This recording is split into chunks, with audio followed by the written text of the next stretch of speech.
When my boss looked me in the eye and told me I was not qualified for the promotion I had sacrificed my entire life for, I did not cry or scream. I simply smiled, placed my resignation on the heavy mahogany table, got in my car, and drove away. 2 days later, I woke up to 76 missed calls, frantic emails, and a corporate empire on the brink of total collapse. Before I reveal exactly how I dismantled their perfect plan and brought them to their knees, let me know where you are watching from in the comments below. Hit the like button and subscribe if you have ever been pushed to the edge by people who took your hard work for granted and severely underestimated your worth. My name is Kate. I am 33 years old, and until a fateful Tuesday morning, I was the global purchasing director for Zenith Retail, one of the most prominent e-commerce giants in Chicago. For 6 long years, I gave that company my blood, sweat, and absolute devotion. I worked 70-hour weeks without complaint. I missed family holidays, skipped vacations, and recently spent 6 grueling months negotiating a $200 million distribution contract that practically saved the company from a severe supply chain crisis. Everyone in the executive circle knew the vacant vice president seat was mine. It was the unspoken promise that kept me chained to my desk until 2 in the morning, night after night. The executive boardroom on the 50th floor was freezing that morning. I sat near the head of the massive table, my hands neatly folded over my leather portfolio, my heart beating with quiet anticipation. Across from me sat my husband, David. He was 35 and held a middle management position in the logistics department. David had always been charming, blessed with the kind of easy charisma that made people overlook his constant missed deadlines and lackluster performance reviews. For years, I had been the invisible force behind his career. I was the one quietly fixing his errors, rewriting his reports, and covering for his fundamental lack of understanding when it came to complex supply chain metrics. I thought we were a team. I truly believed that by supporting him from the shadows, I was building our shared future. Richard, our 58-year-old chief executive officer, called the meeting to order. He was a man who commanded the room with an intimidating presence and a well-known habit of taking credit for his subordinates' successes. He stood at the head of the table, adjusting his expensive silk tie, and cleared his throat. He spoke at length about the incredible growth we had seen over the last quarter and the monumental success of the new distribution deal I had secured. My heart hammered against my ribs. This was finally it. This was the moment my sacrifices would be formally recognized.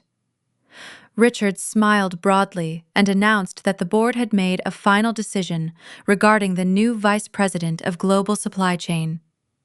I shifted my weight, preparing to stand up and accept the position. Then Richard extended his hand toward the opposite side of the table and congratulated David. The applause that followed sounded like heavy static ringing in my ears. I froze completely, my breath caught in my throat, staring in absolute disbelief at the man I shared a bed with. David stood up, buttoning his suit jacket with a practiced look of humble gratitude. He did not look at me.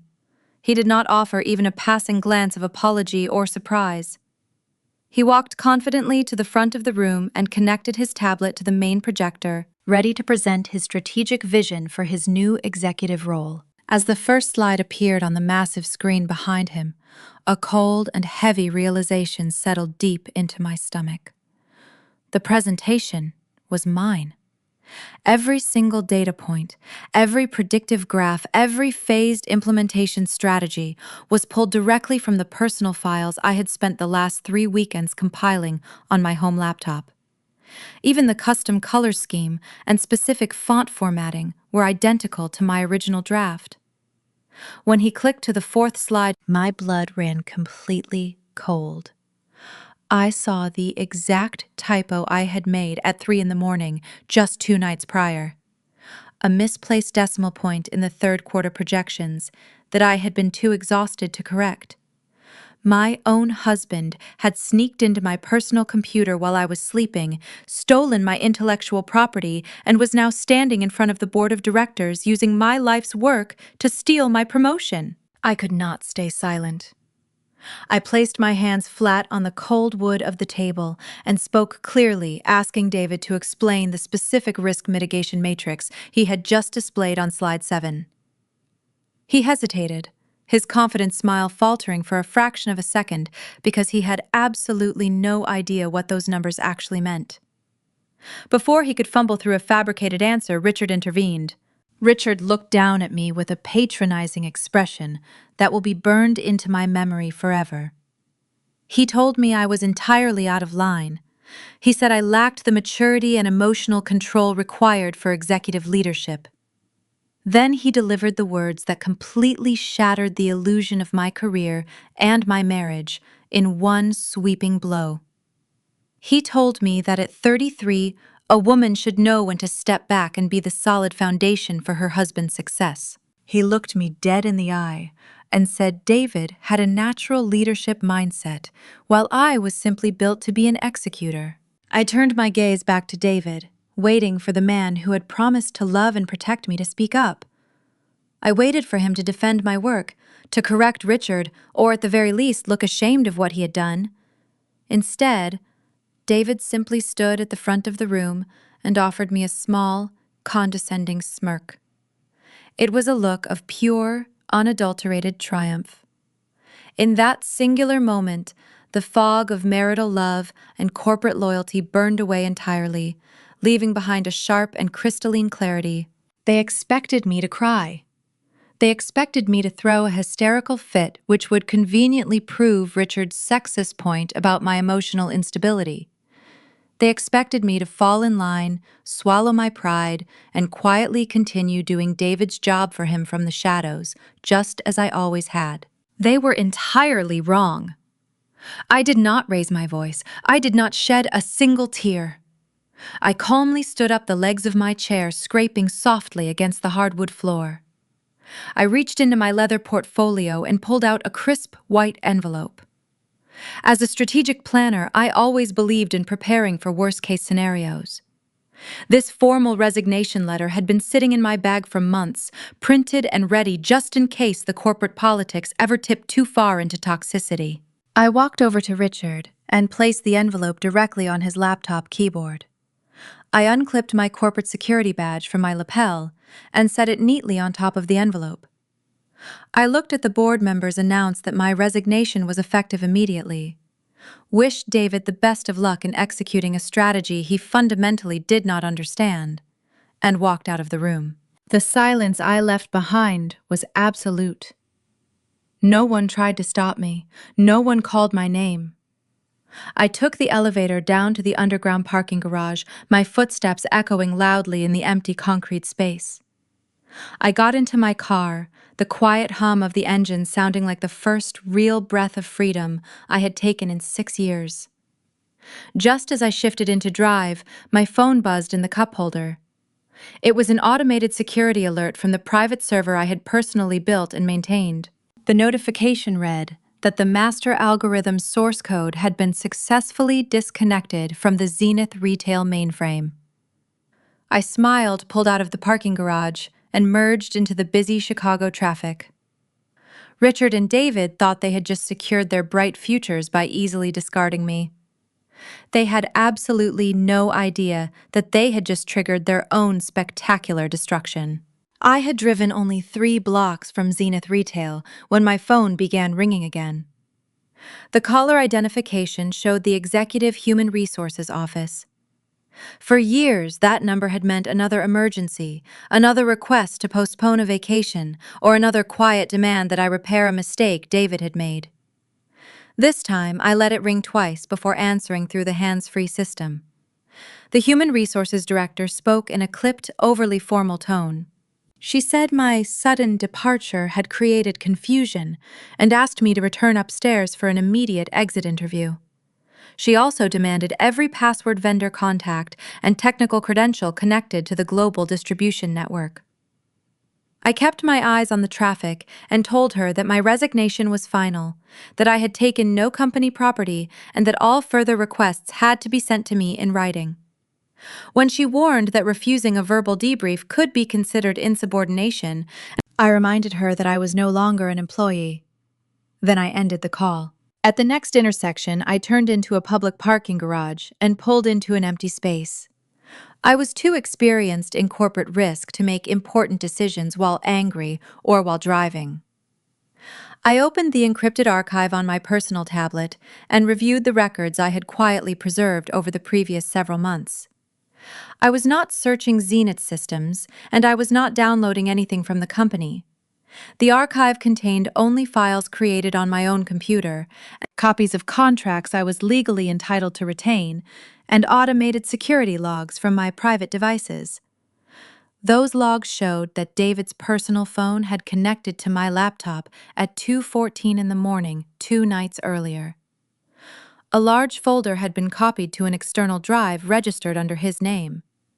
The copied files included the draft presentation, the underlying calculations, and the version history containing the misplaced decimal point he had displayed to the board. His theft was no longer just something I knew. It was documented.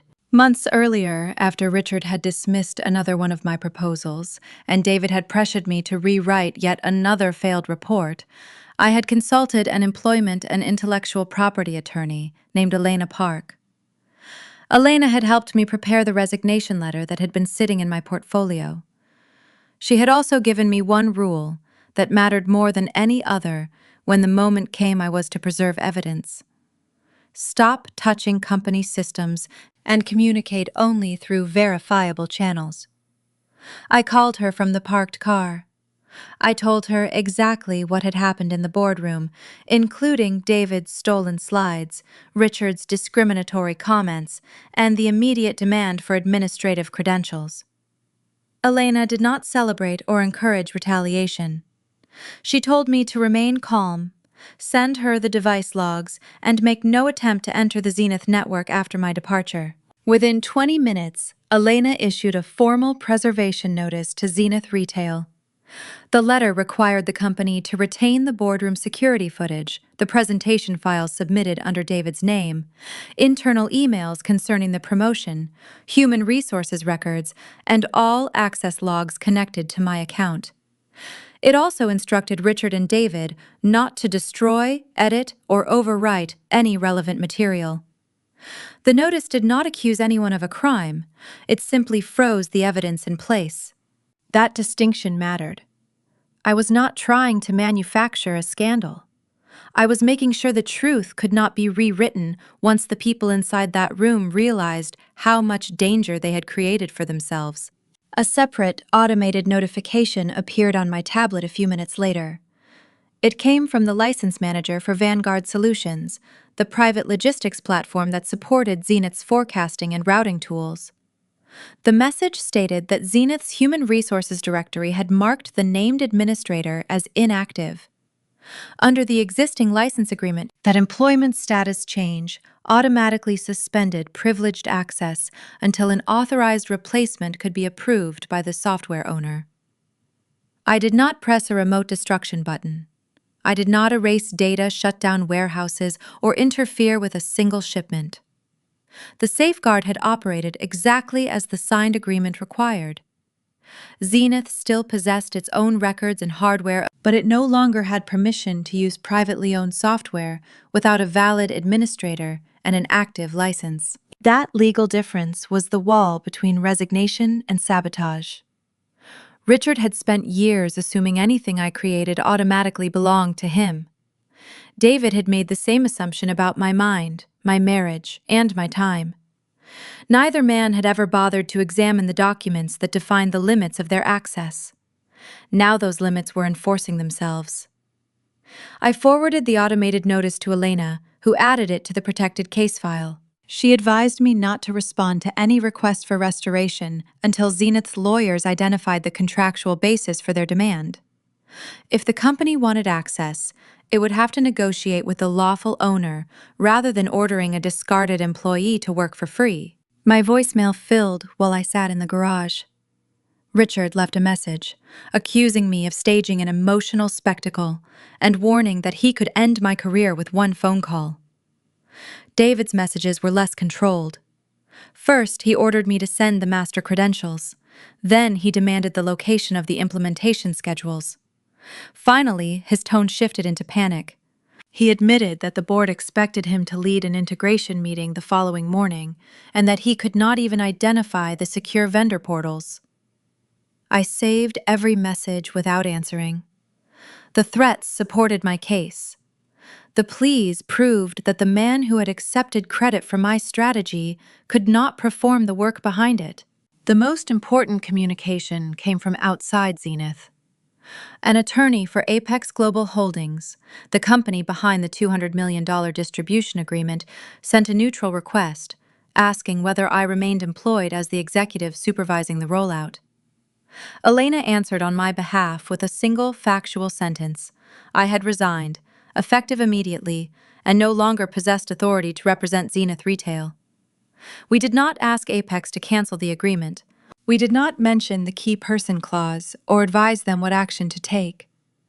The contract required Zenith to report a change in the designated executive, and the partner's legal department was entitled to evaluate that change independently. Whatever Apex decided next would be the consequence of the agreement Richard had signed, not a secret order from me. For a moment, sitting alone beneath the harsh fluorescent lights of the garage, I felt the old instinct to rescue everyone. I pictured the integration team searching for me, the warehouse managers waiting for instructions, and David standing in front of a room he was not qualified to lead. 6 years of conditioning urged me to turn the car around, walk back upstairs, and prevent the disaster before anyone noticed. Then I remembered David's smirk. I remembered Richard telling me to become the silent foundation beneath my husband's success. Returning would not protect innocent people. It would teach the men who stole from me that they could always force me back by creating a larger emergency. I closed the tablet and placed it in my bag. Before leaving the garage, I wrote one final message to Elena, confirming that I would not access Zenith systems, contact its vendors, or represent the company after the effective time of my resignation. That written boundary protected me and made my decision irreversible. I started the engine and pulled back into traffic. The anger inside me had cooled into something far more useful: discipline. Richard and David had expected an emotional reaction they could weaponize. Instead, they had received a clean resignation, a preserved evidentiary record, and the automatic enforcement of agreements they had neglected to read. By the time the skyline disappeared in my rearview mirror, I knew the professional battle would be fought through documents, audit trails, and signed contracts. The personal battle was simpler. I needed to leave the house before David returned and tried to turn his crisis into my obligation. I headed toward the suburban home my salary had largely financed, planning to take only my clothes, identification, financial records, and the few possessions that truly mattered to me. I would not argue about furniture or jewelry. I would not wait for permission. The company had already learned that my labor was not theirs by birthright. David was about to learn the same lesson about my life. 47 minutes later, I turned onto the quiet, tree-lined streets of our suburban neighborhood. The initial shock of the boardroom had evaporated, replaced by a cold, surgical clarity. David and Richard had shattered my belief that loyalty and relentless work would inevitably be rewarded. But they had also released me from every unspoken obligation I had carried for them. I pulled into the pristine driveway of the 4-bedroom colonial home that my salary had largely paid for. I put the car in park, took one long, steadying breath, and walked through the front door, expecting the house to be empty. My plan was simple: pack one suitcase, gather my essential documents, and leave before David returned. That plan was immediately disrupted the moment I stepped into the foyer. The heavy, unmistakable scent of expensive floral perfume hung in the air. I walked into the kitchen and stopped in my tracks. My mother-in-law, Barbara, was sitting casually at my marble kitchen island. She held a crystal glass of my most expensive imported red wine, looking thoroughly pleased with herself. Barbara was a woman whose entire existence revolved around country club politics, preserving the family image, and manipulating everyone around her to ensure her son never faced the consequences of his own profound mediocrity.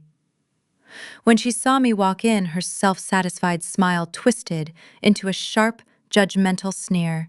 David had clearly called her the moment I walked out of the executive suite. She did not ask how I was doing. She did not ask what had transpired during the meeting. She simply set her wineglass down on the granite counter and launched into a vicious, calculated verbal assault. She called me a deeply selfish, bitter woman who could not stomach the idea of her own husband stepping into the spotlight. She accused me of intentionally trying to sabotage the greatest moment of David's career by throwing a pathetic, hysterical tantrum in front of the board of directors. She stood up, her gold bracelets clinking loudly together, and pointed a perfectly manicured finger directly at my chest. She told me I was a failure of a wife, an unnatural woman who cared more about a corporate title than supporting the man who had graciously given me his last name. I did not raise my voice to defend myself. I did not waste my breath trying to explain the reality of the situation to a woman who was determined to be blind. I simply turned my back to her, walked straight down the hallway into the master bedroom, and pulled my largest travel suitcase from the top shelf of the walk-in closet. I methodically began removing my clothes from the hangers. I folded my professional suits, my casual wear, and my shoes, placing them neatly into the luggage. Barbara followed me into the bedroom, her voice growing increasingly shrill and frantic as my absolute silence frustrated her. She demanded that I stop packing immediately. She ordered me to get back in my car, drive straight back to the corporate office, and beg Richard to give me my job back so I could properly support David as his silent assistant. I zipped the heavy suitcase shut, leaving all the expensive jewelry David had bought me using our joint account sitting untouched on the wooden dresser. I finally turned around to face her. I kept my voice incredibly quiet and steady, a sharp contrast to her chaotic shouting. I asked Barbara if she genuinely truly believed her son possessed the fundamental intellectual capacity to run a global supply chain division. She scoffed, offended by the very question, and loudly declared that David was a brilliant financial mind who had finally been recognized for his immense talent. I let out a short, harsh laugh that echoed coldly in the spacious bedroom. I told her to stop living in a delusion and reminded her of the catastrophic reality she had spent the last 5 years desperately trying to sweep under the rug. I stepped closer to her and laid out the undeniable facts. I reminded her that exactly 3 years ago, her brilliant son had bypassed basic security protocols and recklessly invested nearly $400,000 of company funds into a fraudulent offshore logistics vendor. He had lost hundreds of thousands of dollars of corporate money in a single idiotic week. I looked Barbara directly in the eyes and reminded her that David would have faced immediate termination and likely federal embezzlement charges if I had not intervened. I was the one who had worked 80-hour weeks to completely restructure the departmental budget. I had quietly absorbed his massive financial deficit across multiple quarters, so the board of directors would never notice the gaping hole her son had blown in their corporate accounts. I had sacrificed my own health, forfeited my annual bonuses, and worked myself to the point of physical exhaustion to clean up his monumental failure. I asked her how she could possibly stand in my home and call me a terrible wife after I had literally saved her son from going to federal prison. Barbara did not flinch. She did not express a single ounce of gratitude, humility, or remorse for the sacrifices I had made to protect her family. Instead, her face hardened into a mask of pure, unadulterated arrogance.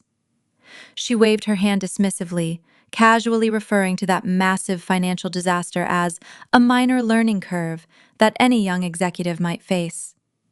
She then leaned forward, completely dropping her facade of respectable, high society grace. With a tone of absolute chilling superiority, she told me that my relentless hard work meant absolutely nothing in the real world of corporate power. She bragged that meritocracy was a myth for naive people and that real success was always bought and paid for. She proudly revealed that she had personally secured David's new vice president title, and my presentation had absolutely nothing to do with it. I stood perfectly still, letting her arrogance run its natural destructive course. Barbara boasted that she had taken a massive sum of money from a shadow investment account, a highly questionable, off-the-books retirement fund she had been hiding from her own financial advisors. She had used that hidden money to silently fund a highly lucrative private real estate deal for Richard. She had literally bribed the chief executive officer of Zenith Retail. The promotion was not a reward for David's stolen presentation. It was a paid transaction. Richard had not chosen David because he thought David was a natural leader. Richard had chosen David because Barbara had lined his pockets with an untraceable investment. My 6 months of grueling negotiation, my flawless distribution strategy, and my perfect track record never mattered at all. The entire corporate game had been rigged from the very beginning by a mother desperate to buy success for her deeply incompetent son. I let the heavy silence hang in the room for a long moment, absorbing the sheer magnitude of the corruption and fraud I had just uncovered. Barbara looked at me triumphantly, clearly expecting this revelation to crush my spirit and force me to finally submit to their power. She fully expected me to realize I was outmatched, unpack my bags, make a nice dinner for my husband, and accept my subordinate place in their twisted family hierarchy. Instead of unpacking, I calmly picked up the handle of my suitcase. I looked at the woman who had just confessed to a major corporate bribery scheme and simply nodded. The pieces of the puzzle had finally clicked into perfect place. I did not need to scream at her. I did not need to fight her for validation. I just needed to walk away and let them sink their own ship. Before I could even take a single step toward the hallway, the heavy oak front door of our house slammed open with a deafening crash that echoed through the entire first floor. Heavy, hurried footsteps pounded against the hard wood, moving frantically through the foyer. A second later, David burst into the master bedroom. He looked absolutely nothing like the polished, confident executive who had stood in front of the board of directors just an hour ago. His expensive suit jacket was unbuttoned, and hastily pushed back his silk tie was yanked loosely around his collar, and a thick layer of nervous sweat coated his forehead. He was breathing heavily, his chest heaving as if he had sprinted all the way from the corporate parking lot to his car. When his frantic wide eyes locked onto the large travel suitcase sitting next to me, his face twisted into an ugly mask of pure, unadulterated rage. He looked from me to his mother, who had followed me to the bedroom door, and then back to the suitcase. He demanded to know exactly what I thought I was doing. I did not offer him a single word of explanation. I just stood there, maintaining a calm and steady gaze, waiting for the inevitable explosion. David did not disappoint. He stepped aggressively into the room, kicking the bedroom door shut behind him to ensure the neighbors would not hear his screaming. He launched into a vicious tirade, his voice echoing loudly against the high ceilings.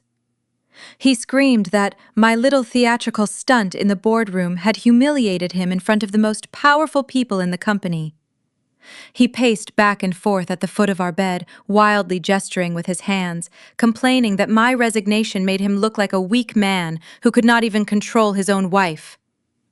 He said that Richard was furious the board members were whispering behind his back, and the entire executive suite was currently gossiping about the newly appointed vice president, whose wife had publicly walked out on him. He pointed an accusatory finger at my face and ordered me to unpack my suitcase immediately. He commanded me to pick up my phone call Richard's private line offer, a groveling apology for my emotional instability, and formally retract my resignation before the end of the business day. I watched him rant, feeling an overwhelming sense of clinical detachment. The man screaming in front of me was a complete stranger. Or perhaps this was who he had always been, and the fog of my own devotion had simply blinded me to his pathetic reality. When he realized that his aggressive commands were bouncing off my absolute silence, his anger began to fracture, revealing the deep, panicked desperation hiding just beneath the surface. He stopped pacing, ran his trembling hands through his perfectly styled hair, and let out a shaky breath. His tone abruptly shifted from dictatorial rage to a frantic, manipulative pleading. He took a step closer to me, attempting to soften his voice, trying to put on the charismatic mask that had originally charmed me years ago. He told me that we were a team, that we had always been a team, and that my sudden departure was going to ruin everything we had built together. He desperately confessed that Richard had scheduled an urgent, comprehensive integration meeting for 8 o'clock tomorrow morning to finalize the implementation of the new $200 million distribution contract. He admitted with a sickening lack of shame that he had absolutely no idea how to access the secure vendor portals, let alone how to run the predictive inventory algorithms that were required for the morning presentation. He confessed that the board expected a detailed weekly rollout schedule based on the exact metrics he had presented. Metrics he had stolen from me, without possessing the foundational knowledge to actually explain them. He needed my passwords. He needed my data modeling. He needed my brain. He told me that his entire promotion, the very title his mother had secretly bought for him, would collapse by lunchtime tomorrow if I did not stay and hold his hand through the technical logistics. David looked at me with wide, pleading eyes and proposed a deeply insulting compromise. He told me that I did not actually have to go back into the office if I did not want to. He suggested that I could stay home, enjoy a comfortable life in the suburbs, and work as his silent shadow consultant. He wanted me to quietly draft his daily reports, manage the complex logistics spreadsheets from my personal laptop, and feed him the strategic talking points through a hidden earpiece or real-time text messages during his executive meetings. He tried to spin this horrific exploitation as a mutual victory. He promised that he would share his massive new vice president's salary with me, that we could buy a vacation home in the Hamptons, and that I would never have to deal with corporate politics again. He genuinely believed that offering me the privilege of doing all of his highly specialized work in total secrecy while he soaked up the public glory and executive bonuses was a generous proposition. I stared at him, marveling at the sheer depth of his delusion. I asked him, my voice completely flat, if he truly believed I would dedicate the rest of my professional life to being the invisible ghostwriter for a man who had just stolen my promotion and stood silently by while his boss publicly degraded me. The moment the word "no" left my lips, any trace of his manipulative charm instantly vanished. The desperation in his eyes hardened into something remarkably cruel and malicious. He realized that his usual tactics were completely failing, that I was no longer the compliant, supportive wife he had exploited for half a decade. He stepped directly into my personal space, attempting to use his physical size to intimidate me. Looming over me with a dark, threatening glare, he lowered his voice to a vicious, venomous whisper, his words carefully chosen to inflict maximum psychological damage. He told me that if I walked out that front door, I would be making the biggest mistake of my entire life. He threatened to completely destroy my professional reputation. He promised that Richard would personally make sure I was permanently blackballed from every major logistics and retail corporation in the greater Chicago area. He sneered his breath hot against my face and claimed that Richard had deep, unbreakable connections with every single executive board in the city. He assured me that one phone call from the CEO of Zenith Retail would guarantee that my resume was thrown into the trash at any company I ever applied to. David told me that without his protection and without the Zenith brand backing me, I was absolutely nothing. He claimed that I would never work in the industry again, that I would be entirely unemployable, and that I would eventually come crawling back to him when my savings ran out and no one else would hire a hysterical, insubordinate woman. He stood there, his chest puffed out in false bravado, surrounded by the expensive furnishings my salary had purchased, fully expecting his harsh threats of corporate ruin to finally break my spirit and force me into permanent submission. He genuinely and truly believed his shadow held enough power to trap me in this toxic house forever. I stood perfectly still and let his desperate, threatening words hang in the heavy air of the master bedroom. I watched his chest heave with the exertion of his own manufactured rage. He was waiting for my shoulders to slump. He was waiting for the familiar, comforting sight of my submission, fully expecting me to drop my gaze to the floor, unpack my carefully folded clothes, and quietly surrender to the miserable life he had mapped out for me. Instead, a profound and absolute sense of peace washed over my entire body. I looked at his flushed, angry face and realized with absolute certainty that I was not looking at a powerful corporate executive. I was looking at a terrified, incompetent man who was completely dependent on the very woman he was trying to destroy. He reached over to the small wet bar in our master bedroom and picked up a crystal glass of red wine. He had poured that expensive Cabernet with shaking hands right after bursting into the room just minutes ago. He took a deep swallow of the dark liquid, desperately trying to project an image of relaxed, untouchable authority. He leaned against the polished oak dresser, swirling the dark wine in the glass. A smug, victorious smile was creeping back onto his face because he honestly thought he had successfully cornered me. I looked down at my left hand. The diamond engagement ring and the matching platinum wedding band felt incredibly heavy on my finger. For 6 long years, I had worn those rings as a symbol of my unwavering loyalty, my partnership, and my deep commitment to building a shared future. I had looked at those diamonds during late nights at the office, using them as a reminder of why I was working so hard. Now they felt like cold, heavy shackles binding me to a sinking ship piloted by a cruel, arrogant thief. I slowly raised my left hand, holding it up so the evening light caught the facets of the diamond. David stopped swirling his wine, his smug expression immediately faltering as he watched my deliberate, highly unusual movements. With slow, deliberate precision, I grasped the platinum bands with my right hand and pulled them over my knuckle. The metal felt surprisingly cold as it slid off my skin, leaving behind a faint, pale indentation right where it had rested for over half a decade. That small indentation was the only physical mark left of a marriage that had just been violently burned to the ground. I did not shed a single tear as I removed the jewelry that was supposed to bind us together forever. I did not feel a single ounce of regret, only a surging wave of adrenaline and pure, unadulterated clarity.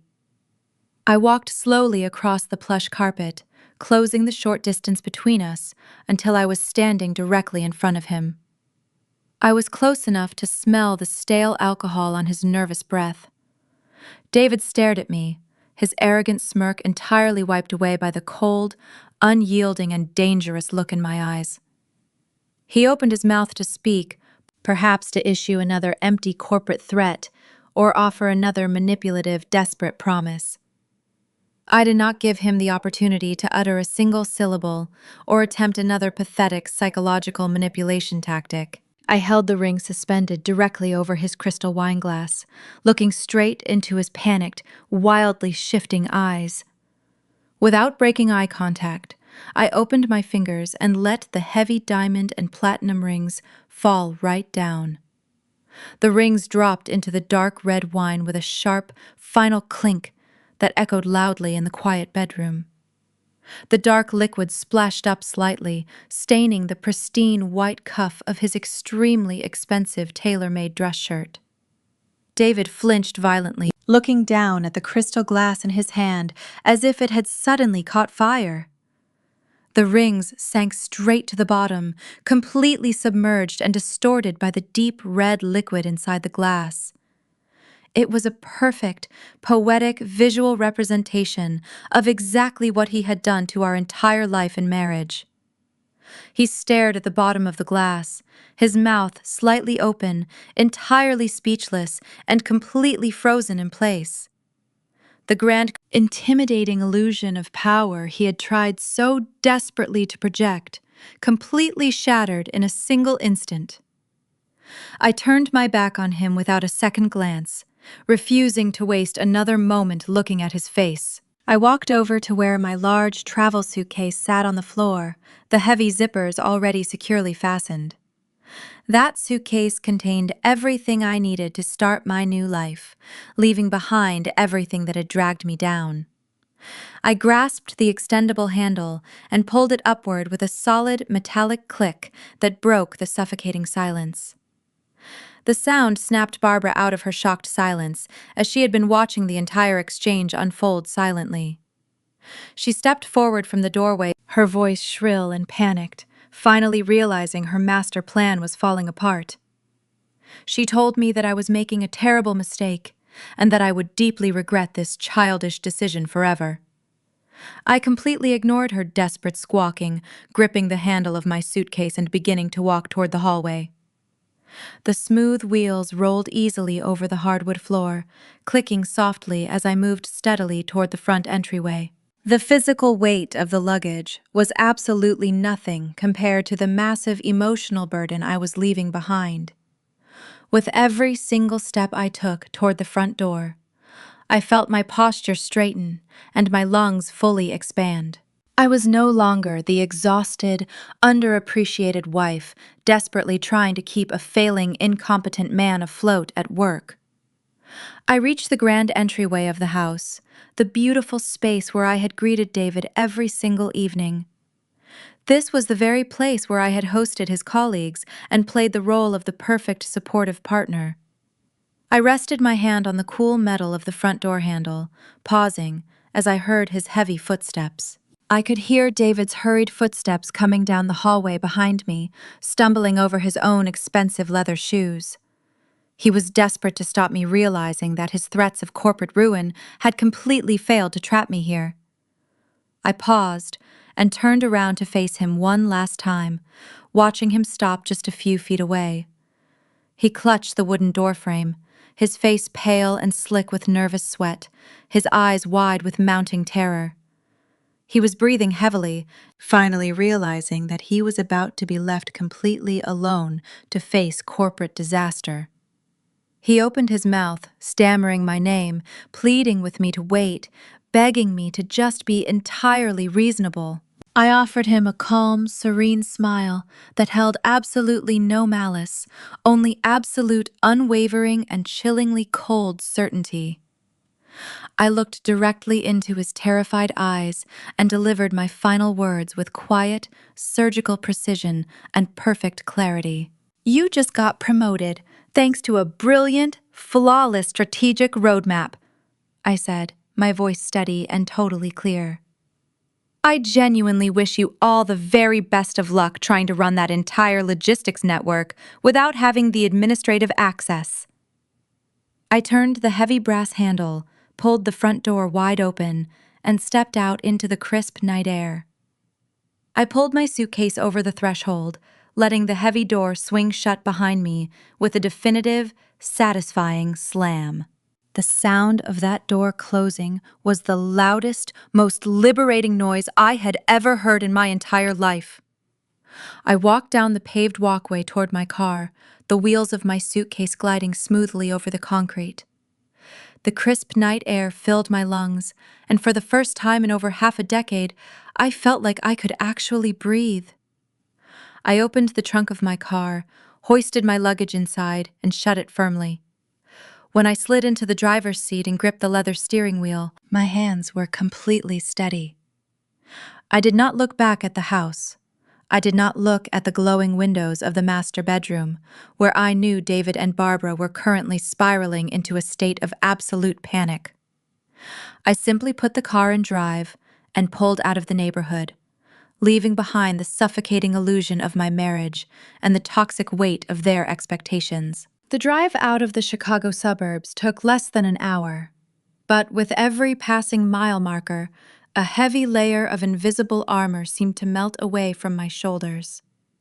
I navigated onto the highway, pointing my car north toward the shores of Lake Michigan. I was not aimlessly running away into the night. I was heading toward a very specific, deeply guarded sanctuary.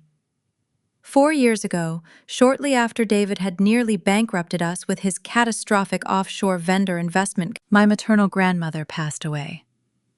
She was a fiercely independent woman who had always warned me to maintain my own financial security, regardless of how stable a marriage appeared on the surface. In her will, she left me a modest but substantial inheritance. I knew with absolute certainty that if I told David or Barbara about the money, they would immediately manipulate me into handing it over to cover David's endless debts or to fund his lavish performative lifestyle. So, I did what any rational corporate strategist would do in a hostile environment. I kept my mouth entirely shut. I used that inheritance to purchase a small, beautiful cabin nestled right on the edge of Lake Michigan, securing the property through an anonymous limited liability company.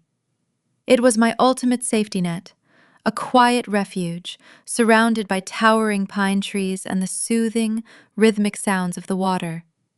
David never knew it existed. He was too deeply absorbed in his own corporate ego and country club dinners to ever question where I went when I claimed to be attending out-of-state logistics conferences or weekend strategy retreats. As I turned off the main highway and onto the quiet, winding gravel road that led to my property, the dense canopy of trees seemed to welcome me home. The headlights of my car swept across the rustic wooden exterior of the cabin. I parked the car, grabbed my suitcase from the trunk, and unlocked the front door using the secure digital keypad. The interior of the cabin was cool dark and perfectly silent. It smelled of cedar wood and fresh lake air, a stark contrast to the cloying, artificial floral perfume that Barbara had polluted my suburban home with just hours earlier. I turned on a few soft ambient lamps, illuminating the comfortable, minimalist space I had decorated entirely for myself. There were no corporate reports stacked hastily on the dining table. There were no expensive, unused golf clubs cluttering the entryway. This space belonged solely to me. I walked into the kitchen, poured myself a tall glass of filtered water, and stood by the large picture window overlooking the dark, rippling expanse of the lake. I reached into my purse and pulled out my smartphone. The screen was already lit up with a relentless barrage of notifications. Text messages from David were pouring in by the second, shifting rapidly from furious demands that I return home immediately to pathetic whining pleas for me to answer the phone and help him prepare for his morning presentation. There were urgent calendar alerts from Richard's executive assistant, scheduling mandatory emergency integration meetings for the following morning. The Zenith Retail corporate server was already attempting to ping my device, trying to pull me back into the endless, grinding cycle of their operational crisis. I stared at the glowing screen, watching the digital panic unfold, feeling absolutely nothing for the people desperately trying to reach me. I did not read the frantic messages. I did not listen to the mounting voicemails. With a slow, deeply satisfying smile, I pressed the power button, held it down, and completely turned the device off. The screen faded to black, plunging the room back into a peaceful, unbroken quiet. I tossed the dead piece of plastic onto the kitchen counter. For the next 48 hours, I was officially unreachable. I was no longer the invisible workhorse pulling the weight of an entire global logistics division. I was no longer the unappreciated wife, constantly managing the fragile ego of a deeply incompetent man. I was just Kate. I took a warm, long shower, washing away the sterile scent of the executive boardroom and the lingering tension of the evening's confrontations. I put on a pair of soft, worn cotton pajamas and climbed into the plush, oversized bed in the master bedroom. For the first time in 6 grueling years, I did not set an alarm for 4 in the morning. I did not place a notepad on my nightstand to jot down supply chain solutions in the middle of the night. I pulled the thick down comforter over my shoulders, closed my eyes, and listened to the gentle rhythm of the lake waves lapping against the shore right outside my window. The sheer physical exhaustion of carrying my husband's career, enduring his mother's cruelty, and fighting for basic respect in a toxic corporate environment finally caught up with me. My muscles relaxed, the tightness in my jaw released, and I drifted into the deepest, most restorative sleep I had ever experienced in my entire adult life. I woke up late the next morning to the warm, golden sunlight streaming through the large bedroom windows. There was no frantic rush to iron a power suit.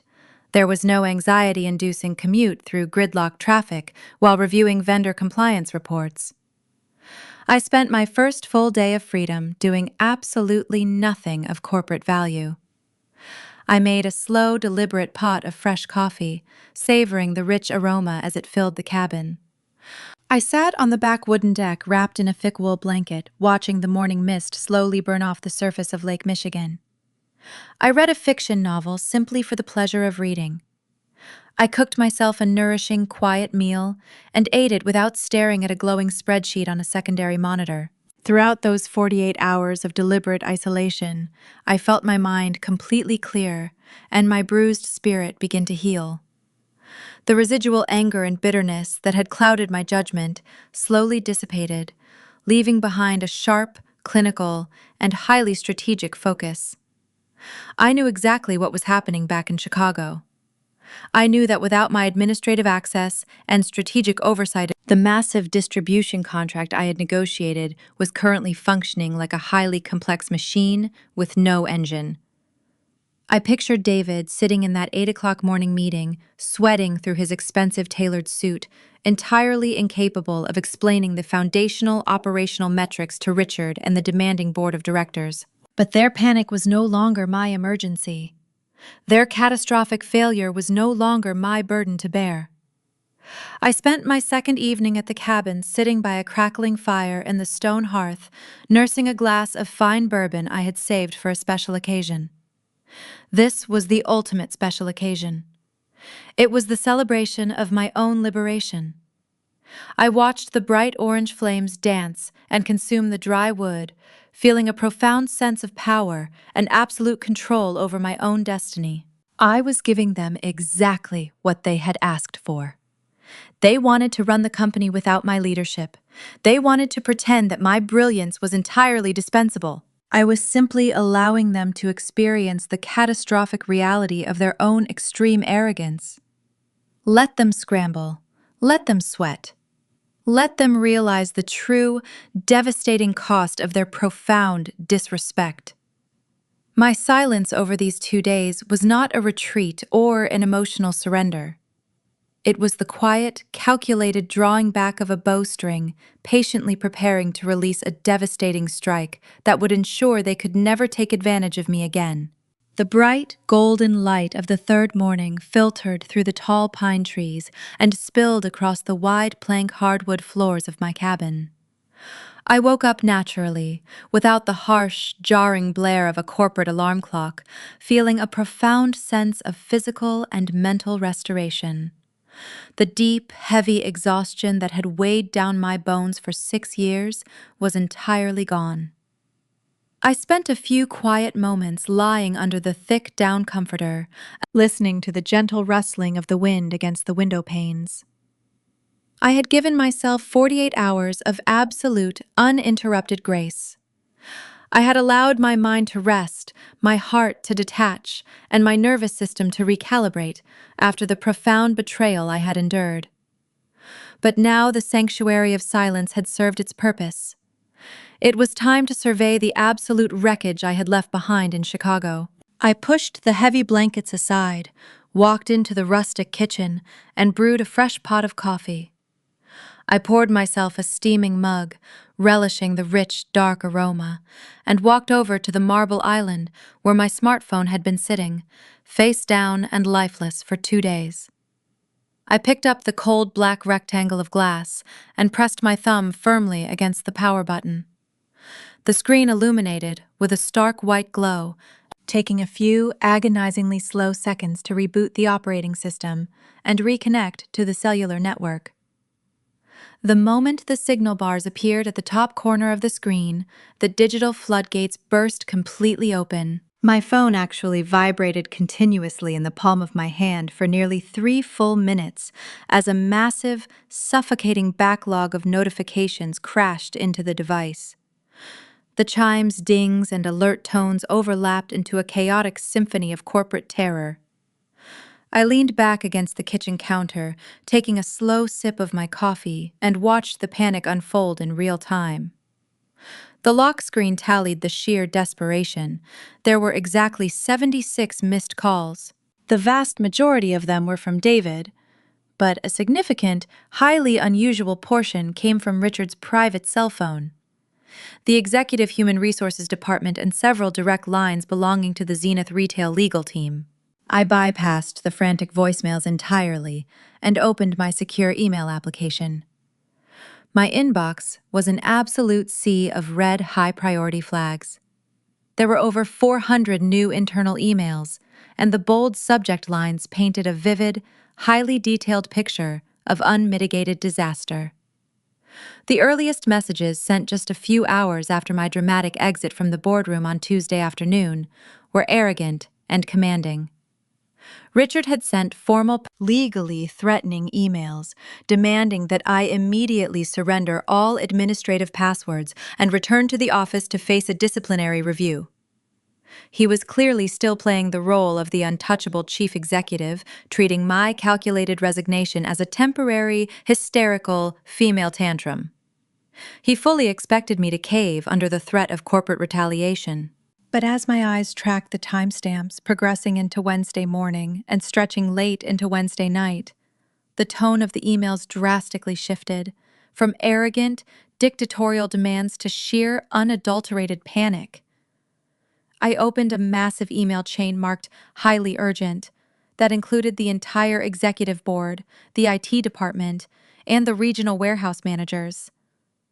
Zenith Retail was currently entering the most critical financial period of the entire fiscal year. We were exactly 3 weeks away from the massive holiday sales rush, a time when our supply chain had to operate with absolute flawless precision. The frantic email threads revealed that my automated security protocols had functioned exactly as I had designed them to. When my employee credentials were deactivated by human resources upon my resignation, the master algorithm I had personally coded and maintained immediately restricted all administrative access to the global distribution network. The system had effectively frozen in place to protect itself from unauthorized users. Thousands of high-value purchase orders were trapped in a digital limbo. Hundreds of freight trucks were sitting idle in loading bays across the country because the automated routing software required a manual override authorization.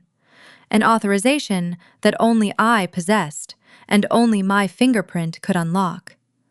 Every single hour the system remained down, the company was bleeding hundreds of thousands of dollars in delayed shipping penalties, warehouse holding fees, and breached vendor timelines. The most pathetic communications, however, came from my newly promoted, profoundly incompetent ex-husband. I opened a separate thread of text messages from David, sitting in the quiet warmth of my kitchen while watching his descent into complete professional humiliation. His initial texts from Tuesday afternoon were full of his usual toxic bluster.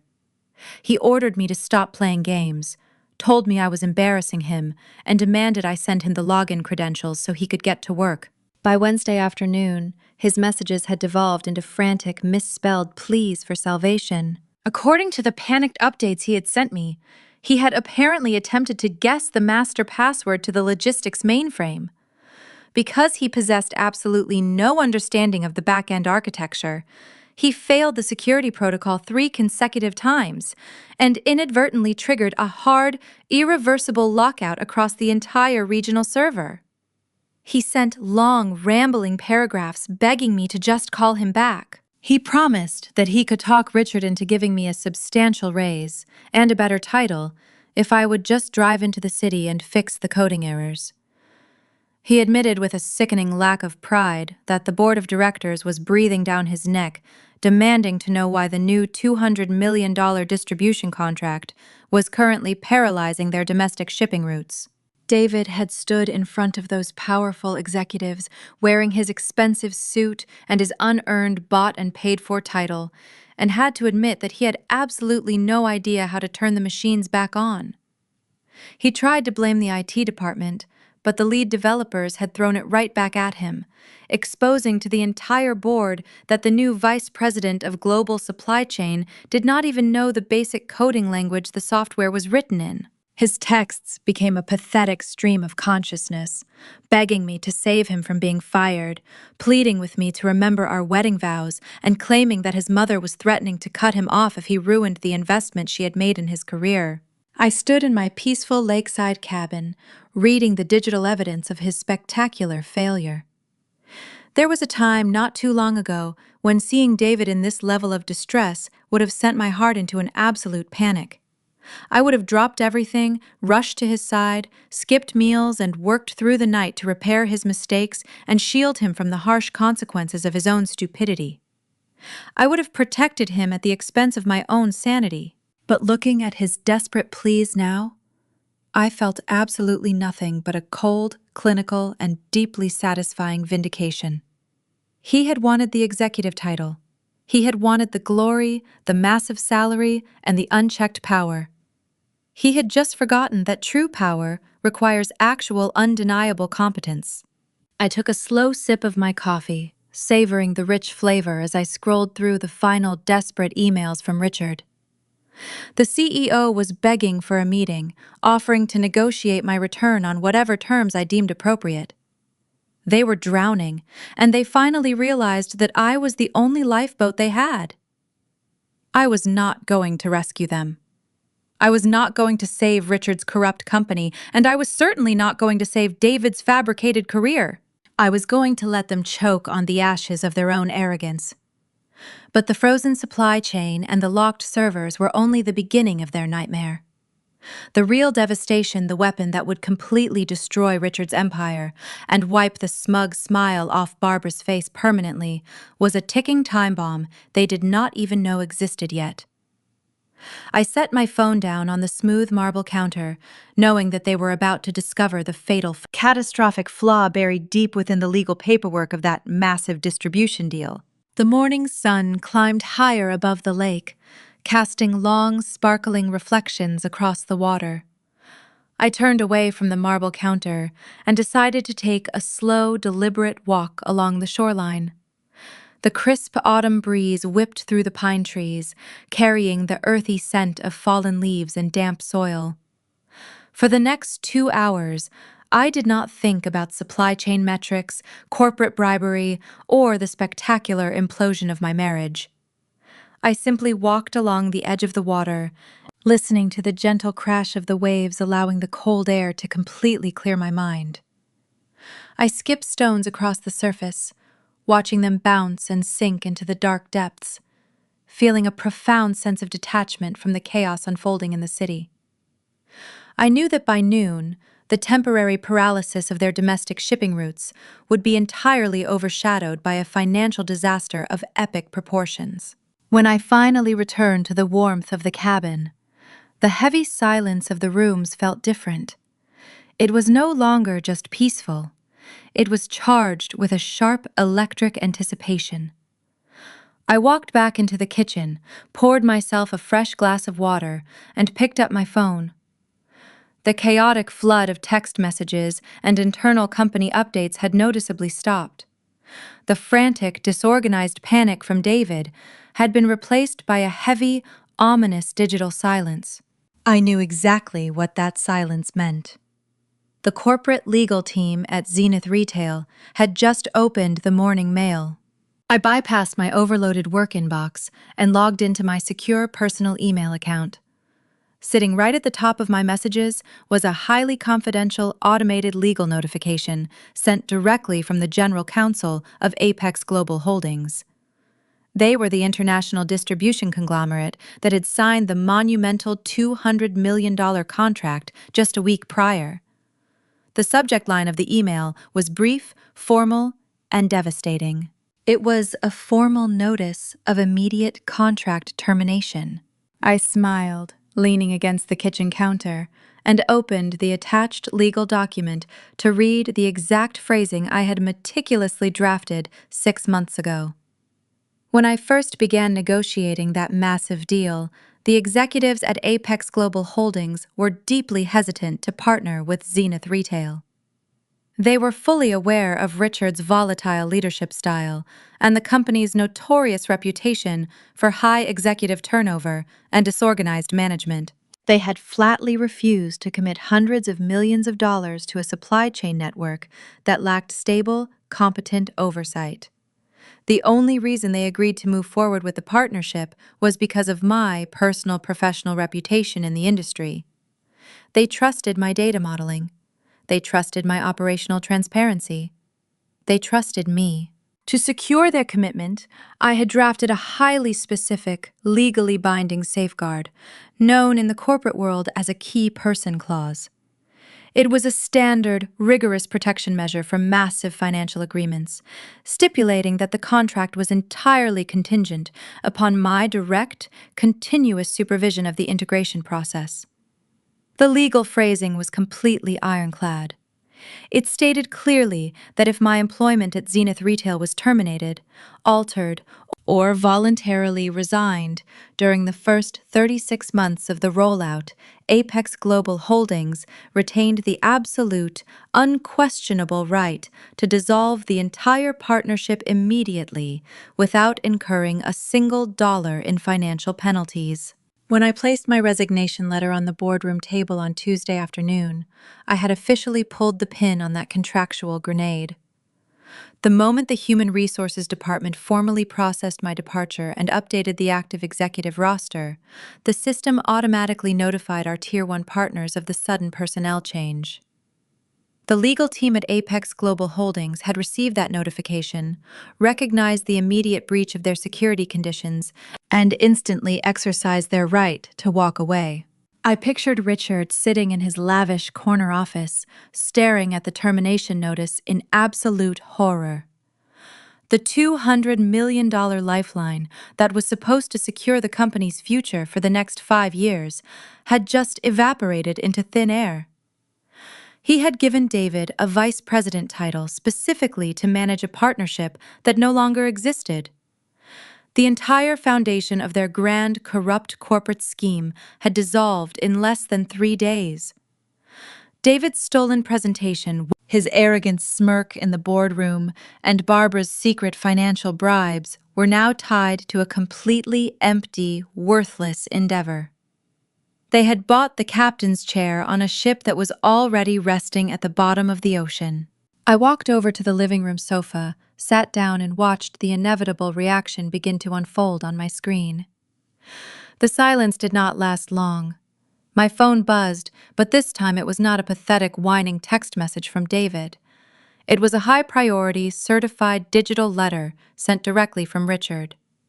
The CEO was no longer hiding behind human resources or letting my ex-husband handle the communication. The email was addressed directly to me, and the tone was vicious, frantic, and dripping with cornered desperation. Richard accused me of orchestrating a malicious, calculated campaign of corporate sabotage. He claimed that I had intentionally hidden the key person clause from the executive board to hold the company hostage. This was a blatant lie, of course, as the clause had been clearly highlighted on page 42 of the legal brief he had personally signed, but obviously never bothered to read. He threatened me with massive, career-ending litigation. He promised to drag me through civil court for breach of fiduciary duty, claiming he would hold me personally liable for the $200 million in lost revenue. He ordered me to immediately contact the executives at Apex Global Holdings to repair the relationship and reinstate the contract. The second half of his email was even more aggressive. Richard demanded that I completely surrender the proprietary predictive algorithms and the underlying operational software that the entire company relied upon. He falsely claimed that because I had utilized the software while employed by Zenith Retail, the company legally owned the intellectual property. He ordered me to transmit the master administrative codes by 3 o'clock that afternoon, threatening to send local law enforcement to my doorstep with a warrant for digital theft if I failed to comply. He was using every intimidation tactic in his arsenal, fully believing that his status and wealth could bully me into terrified submission. I sat in the quiet comfort of my cabin, reading his threats of legal destruction, without feeling a single ounce of fear. His aggressive, demanding email was not a demonstration of power. It was the frantic thrashing of a man who realized he had completely lost control of his own empire. I did not type out a long, defensive explanation. I did not argue with his false accusations or try to justify my actions. I simply opened a new response window, attached my digital signature, and prepared to deliver the final crushing blow. I smiled, feeling a deep, radiating sense of absolute victory as I pasted a single, highly secured hyperlink into the body of the email. I pressed send, knowing that the moment Richard clicked that legal link, he would realize that the software he was demanding did not belong to Zenith Retail at all. I sat back in the deep cushions of the living room sofa, watching the digital access logs on my secondary monitor. The hyperlink I had just sent him did not lead to a folder of administrative passwords or a groveling apology. It directed him to a highly secure, encrypted legal vault, very specific documents. The first was a federally registered software patent. The second was the Articles of Incorporation for an anonymous holding company called Vanguard Solutions. The third, and most devastating, was a formal, legally binding cease and desist order demanding that Zenith Retail immediately halt all use of Vanguard Solutions' proprietary intellectual property. To understand the sheer magnitude of the trap Richard had just walked into, you have to look back exactly 4 years. Zenith Retail was expanding at a dangerous, unsustainable pace. Our domestic shipping volume had tripled in a matter of months, and the legacy inventory management software the company was using was completely buckling under the pressure. We were losing track of high-value merchandise, warehouses were overflowing with dead stock, and our delivery times were slipping. I knew that without a massive technological upgrade, the entire distribution network would collapse within a year. I spent weeks researching and finally found the perfect solution: a highly advanced, predictive artificial intelligence logistics platform developed by a small tech startup in Silicon Valley. The startup had run out of venture capital and was facing imminent bankruptcy. I brought the proposal directly to Richard. I laid out the catastrophic risks of our current system and presented the startup acquisition as a massive corporate lifeline. I practically begged him for the budget to purchase the source code. Richard sat behind his massive mahogany desk, barely glancing at my meticulously prepared financial projections. He laughed in my face. He called my proposal an absolute waste of corporate capital, told me that artificial intelligence was a fleeting industry trend, and ordered me to just make do with the basic spreadsheets we already had. He refused to allocate a single dollar to the project. I knew the company would not survive the upcoming holiday season without that software. So I took matters into my own hands. I used funds traceable to the inheritance my grandmother had left in a segregated account, and quietly purchased the bankrupt startup myself. Because inherited funds remained my separate property only if I kept them apart from our marital accounts, I documented every transfer and never used a dollar from our joint finances. I did not put my name on the acquisition papers. I registered the purchase under a blind, limited liability company, shielding my identity behind layers of corporate privacy laws. Vanguard Solutions was born entirely out of my own pocket. Integrating my private software into the Zenith retail mainframe required a masterclass in corporate maneuvering. Because Richard refused to pay for an external vendor, I simply introduced the new artificial intelligence platform as an internal optimization patch I had developed on my own time. I drafted a standard user license agreement, burying a crucial $0 software licensing clause deep within a towering stack of routine vendor compliance packets. Richard, true to his arrogant and careless nature, signed the entire stack of documents without ever bothering to read the fine print. He legally authorized Zenith Retail to utilize the Vanguard Solutions logistics platform on a temporary, revocable basis. He had absolutely no idea that he was signing a contract with a shadow company owned by his own global purchasing director. That single signature cemented my absolute control over the company's future. The licensing agreement explicitly stated that the intellectual property remained solely with Vanguard Solutions. More importantly, it contained a highly specific trigger clause. The temporary usage rights granted to Zenith Retail were intrinsically tethered to my active employment status. The license was only valid as long as I was the managing director overseeing its implementation. The moment I placed my resignation letter on the boardroom table on Tuesday afternoon, that $0 license officially expired. My departure was not just the loss of a senior executive. It was the immediate legal revocation of the foundational software that kept the entire company breathing. I watched the real-time analytics on my laptop screen as Richard inevitably opened the digital vault. I saw his unique corporate IP address register on my server. I could almost picture the exact expression of horror washing over his face as his eyes scanned the federal copyright registrations. He was finally looking at the undeniable proof that the predictive algorithms, the automated routing codes, and the entire digital infrastructure of his supply chain belonged exclusively to me. I had not stolen anything from Zenith Retail. I had simply stopped giving them my personal property for free. The cease and desist order was clear and immediate. If Zenith attempted to bypass the license controls or reverse engineer the protected code, Vanguard Solutions could seek an emergency injunction, statutory damages, and a referral to investigators if anyone intentionally accessed protected systems without authorization. They were not deprived of their own data, but they were legally barred from using my software without permission. Without the Vanguard Solutions artificial intelligence, the Zenith warehouses had no way of knowing what merchandise to load onto which trucks. The automated sorting belts would grind to a halt. The domestic shipping routes, carefully calculated by my predictive models to save millions in fuel costs, would instantly revert to chaotic, manual guesswork. David, who was currently sitting in the vice president's office, sweating through his tailored suit, would be forced to coordinate tens of thousands of daily shipments using nothing but basic spreadsheets and landline telephones.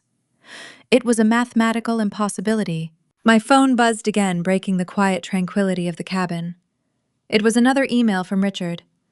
This time, there were no threats of litigation. There were no arrogant demands or condescending insults about my emotional stability. The subject line was simply the word urgent. Completely lowercase, stripped of all its former corporate bravado.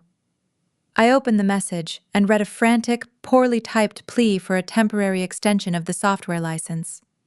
He was begging for 30 days. He promised to authorize a massive consulting fee, offering to pay me triple my previous salary if I would just restore the server access long enough for them to survive the upcoming holiday rush. He was offering to buy back the very life raft he had arrogantly tossed overboard. I sat on my comfortable sofa looking out at the calm, rippling surface of Lake Michigan and felt a deep, radiating warmth spread through my chest. For years, I had allowed Richard and David to convince me that I was a secondary character in my own professional life. They had stripped away my confidence, stolen my late nights, and treated my brilliance as if it were a natural resource they had an inherent right to mine. They had looked at my tireless dedication and seen nothing but a convenient, exploitable weakness. I typed a single sentence in response to his desperate plea. I informed the chief executive officer of Zenith Retail that Vanguard Solutions was currently not accepting new corporate clients. I pressed send, closed the laptop, and listened to the satisfying, definitive click of the metal hinge. The digital blockade was absolute. I had severed the final tie to their toxic empire, leaving them to navigate a catastrophic operational failure, armed with nothing but David's stolen presentation slides and Richard's hollow authority. They had wanted me to step back and play the role of the silent, supportive executor. I had simply followed their instructions to the letter, stepping so far back that the entire foundation of their stolen success crumbled directly into dust.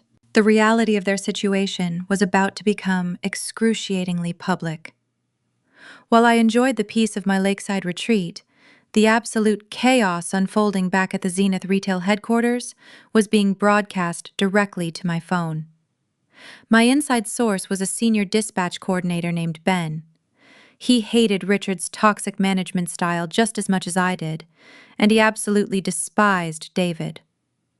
Throughout the late morning, Ben sent me a steady stream of text messages describing the total collapse of the new vice president.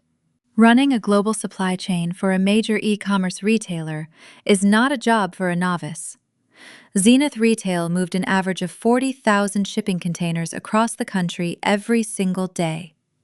The software I had provided managed 1 million invisible variables in real time.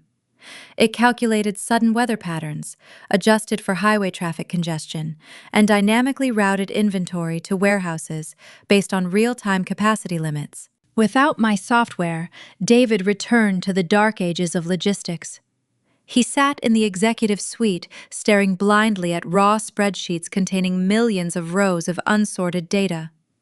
Ben texted me that David had called an emergency meeting on the dispatch floor. David strutted into the room, his expensive suit wrinkled and his face pale, attempting to project fierce authority. He ordered the senior dispatchers to manually sort the incoming shipping manifests and verbally direct the fleets. It was an impossible task. Human beings cannot manually calculate the optimal routing for 40,000 moving variables. Within 2 hours, the domestic shipping network began to violently buckle. Trucks were arriving at Midwestern distribution centers that were already at maximum physical capacity. Drivers were hitting their federally mandated driving hour limits and being forced to park their loaded rigs on the side of the highway. According to Ben, the pressure inside the office became suffocating. Richard was calling David's desk phone every 15 minutes, screaming at him to clear the bottlenecks and get the holiday merchandise moving. David, suffocating under his own incompetence and desperate to look like a decisive leader, made a catastrophic error. He decided to manually override a massive incoming shipment that was currently gridlocked outside of the Chicago distribution center. This specific shipment consisted of 70 secured, temperature-controlled freight trucks carrying the company's highest-margin holiday inventory. The trailers were packed to the ceiling with imported luxury cosmetics, fine European chocolates, and high-end organic skincare lines. Every single item in those trucks required a strict, uninterrupted climate-controlled environment of exactly 60 degrees to prevent total spoilage. In my Vanguard software, these specific shipments were heavily flagged with a bright red priority code to ensure they were never diverted to standard dry storage facilities. David did not know what the red priority codes meant. He was looking at a raw spreadsheet, panicked by Richard's screaming demands, and simply saw a massive cluster of trucks clogging up his local receiving yard. He looked at a map of secondary company warehouses, found a facility in Nevada that showed open square footage, and blindly issued a direct executive order to reroute all 70 trucks straight into the desert. Ben texted me that he had physically stood up in the middle of the dispatch floor and tried to stop him. Ben tried to explain the temperature control requirements and warned the new vice president that the Nevada facility was entirely dry storage. David, terrified of looking weak in front of his subordinates, aggressively shut Ben down. He threatened to fire Ben on the spot for insubordination and screamed that his orders were final. The fleet was sent to Nevada. I sat on my comfortable sofa, staring at the screen of my phone, almost unable to comprehend the sheer magnitude of his stupidity. It was currently unseasonably hot in the Nevada region, with daytime temperatures soaring well past 90 degrees. The 70 freight trucks arrived at the desert facility after a grueling 2-day drive. Just as Ben had warned, the warehouse managers refused to open the loading bay doors. They had no refrigerated holding zones. The drivers were instructed by David to just leave the loaded trailers sitting on the hot asphalt in the staging lot until he could figure out a backup plan. But David did not have a backup plan. The trailers sat baking in the punishing desert sun. Within 12 hours, the diesel generators powering the individual cooling units on the trailers completely ran out of fuel. The result was instantaneous and physically devastating. The internal temperatures of the steel containers skyrocketed. Millions of dollars worth of premium European chocolate melted into worthless sticky puddles, seeping through the cardboard packaging and pooling on the floors of the trucks. The high-end organic skincare creams separated and spoiled. The luxury cosmetics warped and melted beyond all salvageability. By the time a local site manager opened the back of the first truck to inspect the cargo, the smell of rotting, spoiled merchandise was overwhelming. Ben sent me a photograph taken by one of the frantic warehouse supervisors. It showed a river of ruined, melted luxury goods leaking out from the back of a Zenith retail truck. David's desperate attempt to look like a strong, decisive leader had resulted in the total destruction of the company's most valuable holiday assets. The finance department officially tallied the damages later that afternoon. David had single-handedly destroyed exactly $12 million of premium inventory in a single idiotic stroke. It was an irrecoverable loss. The merchandise could not be replaced in time for the holiday sales rush. $12 million simply vanished into the hot Nevada air because a man wanted an executive title he did not earn. The transportation union representing the stranded truck drivers filed an immediate grievance against Zenith Retail for gross operational negligence. By early afternoon, a major supply chain trade publication picked up the story. They published a scathing article detailing the massive logistical failure, the $12 million loss, and the sudden, unexplained collapse of Zenith Retail's domestic shipping capabilities. I opened the financial application on my phone and searched for the Zenith Retail stock ticker. The company was publicly traded, and Wall Street investors absolutely despised operational uncertainty. The news of the massive inventory destruction hit the trading floor like a shockwave. I watched the little green line on my screen instantly turn a sharp, angry red. The stock price plummeted. It dropped 4% in the first hour, then 8% by the time the afternoon trading session closed. Millions of dollars in corporate valuation were being wiped off the map. Institutional investors hit the sell button, terrified by the sudden realization that the company was bleeding money from the inside out. I set my phone down and took a deep breath. I felt a profound, overwhelming sense of justice. David had spent years making me feel small, telling me that I was just a background player while he possessed true brilliance. Richard had told me I was entirely replaceable. They had built their fragile egos on the solid foundation of my tireless labor. Now the entire world was getting a front-row seat to their spectacular incompetence. I poured myself another cup of coffee, feeling more powerful and grounded than I ever had before. The collapse of their false empire had officially begun, and I had the best seat in the house to watch it burn.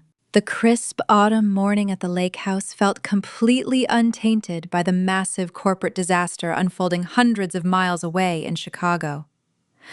I was sitting on my front porch, wrapped in a thick wool cardigan, sipping my third cup of coffee and listening to the gentle lapping of the water against the wooden dock. The peace was absolute and uninterrupted until the harsh crunch of tires on gravel shattered the silence. A sleek black luxury sedan turned down my private driveway, moving far too fast for the narrow, winding dirt road. I recognized the company car immediately. I did not stand up. I simply lowered my coffee mug and watched as the vehicle aggressively pulled to a stop just a few yards from my porch steps. The driver's side door opened, and Richard stepped out into the cold air. A second later, David emerged from the passenger side. The visual contrast between the men who had stood triumphantly in the executive boardroom just days ago and the men standing in my driveway now was staggering. Richard looked visibly aged. His usually impeccable posture had completely collapsed, and his expensive suit hung loosely on his shoulders. David looked even worse. He was pale sweating despite the morning chill, and nervously clutching a leather briefcase. They had tracked me down to my secret sanctuary, a boundary violation that would have terrified me a week ago. Now, looking at their exhausted, defeated faces, I felt nothing but a cool, clinical curiosity. I remained seated, waiting for them to make the first move. Richard approached the wooden steps of my porch with slow, hesitant strides. The booming, authoritative voice he had used to humiliate me in front of the board of directors was entirely gone. He stopped at the bottom of the steps, looking up at me with an expression that attempted to convey professional respect, but, ultimately, just looked like sheer panic. He cleared his throat and offered a weak, highly unnatural greeting, stating that they had driven through the night to find me, and that we desperately needed to have a private conversation. I did not invite them inside. I did not offer them coffee or a comfortable place to sit. I told Richard that whatever he had to say could be said right there in the open air. Richard shifted his weight awkwardly, glancing back at David, before forcing a tight, insincere smile. He launched into a carefully rehearsed speech, attempting to completely rewrite the history of our last interaction. He claimed that the board meeting had been a massive misunderstanding, a moment of high tension where words were spoken out of turn. He actually tried to tell me that Zenith Retail valued my contributions immensely and that they were fully prepared to offer me a generous consulting contract to help them navigate this minor operational hurdle. I listened to his pathetic attempt at corporate diplomacy and felt a brief flash of amusement. A $12 million inventory loss and a plunging stock price was not a minor hurdle. It was a fatal hemorrhage that no amount of corporate double talk could ever possibly fix. Before Richard could finish his fabricated apology, David aggressively pushed past him and stepped onto the first rung of my porch stairs. The polished, arrogant facade he had worn when he stole my presentation was completely shattered. He looked up at me with wide, bloodshot eyes, his voice trembling with a mixture of exhaustion and profound terror. He completely abandoned Richard's professional script and resorted to raw, unfiltered begging. He admitted that the entire domestic shipping network was in total gridlock. He confessed that the Nevada warehouse disaster had cost the company $12 million in ruined inventory, and that the board of directors had given him exactly 48 hours to restore the automated routing systems, or he would face immediate termination.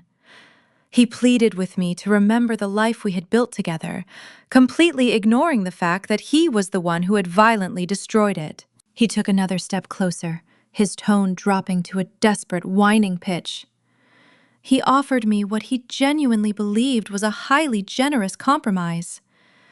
He promised that if I came back to the office and unlocked the Vanguard Solutions software, he would personally split his new executive bonus with me 50-50. He told me that I could continue to run the daily logistics operations, that he would make sure my salary was increased, but he insisted that I still had to formally report to him as the vice president, so he could save face with the company's stakeholders. He was standing on my property, begging me to rescue him from a crisis he had created, and yet he still possessed the sheer, blinding audacity to demand that I remain his subordinate. I stood up from my chair, the sudden movement causing both men to instinctively take a step backward. I walked to the edge of the porch and looked down at my former husband. I did not raise my voice, but every single word I spoke was laced with absolute, unbreakable finality. I told David that he fundamentally misunderstood the reality of his situation. I explained that there was no amount of money, no executive bonus, and no corporate salary that could ever convince me to return to a company that rewarded theft and celebrated incompetence. I looked at Richard and informed him that my software was permanently off the market for Zenith Retail, and that any further attempts to contact me or trespass on my private property would be met with an immediate police response and a restraining order. David opened his mouth, tears actually brimming in his panicked eyes, begging me to just give him the master password to save him from financial ruin. I looked directly into his eyes and told him that true leaders do not need to steal passwords to do their jobs. Without waiting for a response, I turned my back on them, walked through my front door, and firmly shut it. The heavy deadbolt clicked loudly into place, sealing the barrier between my peaceful new reality and their sinking ship. I stood just inside the entryway, watching through the small glass pane as the final, devastating act unfolded in my driveway. David was staring at my closed door in total disbelief, pulling at his own hair as the gravity of his failure crushed him. Richard had already turned away in disgust, marching back toward the luxury sedan without offering a single word of comfort. Just as David finally turned to follow him, the harsh ringtone of his cell phone pierced the quiet morning air. I watched as he pulled the device from his pocket, his shoulders slumping as he read the caller identification on the screen. He answered the call, pressing the phone to his ear with a trembling hand.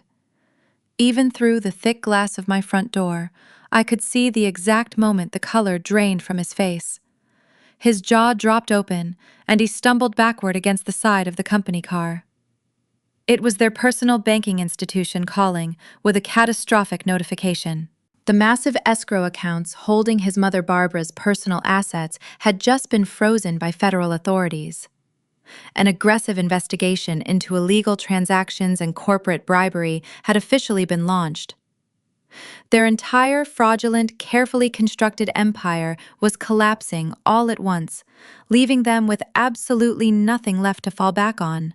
I watched the taillights of the black luxury sedan disappear down the winding gravel road, kicking up a cloud of dust that slowly settled back onto the damp earth. The quiet tranquility of the lake house returned, wrapping around me like a comforting blanket.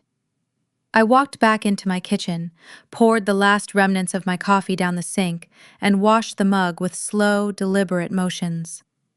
I did not feel the need to chase after them or gloat over the freezing of Barbara's assets. The beautiful, terrifying thing about a house of cards is that once the foundation is compromised, you do not need to push it over yourself. You just have to sit back and let gravity do the work. And gravity was currently pulling Zenith Retail into a free fall. By Monday morning, the financial bleeding at the corporate headquarters had escalated from a severe wound into a fatal hemorrhage. My former colleague Ben kept me updated with a steady stream of text messages, painting a vivid picture of the absolute hysteria gripping the 50th floor. The board of directors had called an emergency session at 8 o'clock sharp. Institutional investors were threatening a massive sell-off, demanding immediate accountability for the catastrophic $12 million inventory loss in the Nevada desert. The shareholders did not care about internal company politics, and they certainly did not care about Barbara's hidden investments. They wanted a head on a silver platter, and Richard, a man who possessed absolutely no moral compass or loyalty to anyone but himself, was more than happy to serve one up. Richard knew that his own position as chief executive officer was in extreme jeopardy. The board was already questioning his oversight, demanding to know how a vital supply chain network had been allowed to completely collapse overnight. He needed a sacrificial lamb, a convenient target to absorb the full, devastating impact of the shareholders' wrath. He needed a scapegoat, and there was no better candidate than the newly promoted, wildly incompetent vice president who had directly ordered the doomed desert shipment. According to Ben, the atmosphere in the executive boardroom was toxic and highly volatile. David walked into the meeting looking completely disheveled, his usual arrogant swagger entirely erased by the terrifying reality of his mother's frozen bank accounts. He still foolishly believed that Richard would protect him. He thought their corrupt backdoor alliance would hold strong under pressure. He walked into that room, expecting Richard to formulate a joint defense strategy, perhaps blaming the warehouse managers or citing unforeseen weather patterns. He sat down at the heavy mahogany table, desperately waiting for the CEO to throw him a lifeline. Instead, Richard stood up at the head of the table, looked directly at David, and completely severed the rope. Richard did not raise his voice. He used his cold, booming executive tone to systematically dismantle David in front of the entire board of directors. Richard announced that after a thorough internal review, it had become undeniable that the recent logistical failures were the direct result of gross negligence and profound operational incompetence on the part of the new vice president. David's jaw dropped open in shock. He tried to speak, tried to remind Richard of the money his mother had funneled into the CEO's private real estate ventures, but Richard aggressively cut him off. Richard knew that Barbara's assets were currently frozen by federal investigators, which meant her financial leverage was entirely gone. David was no longer a profitable ally.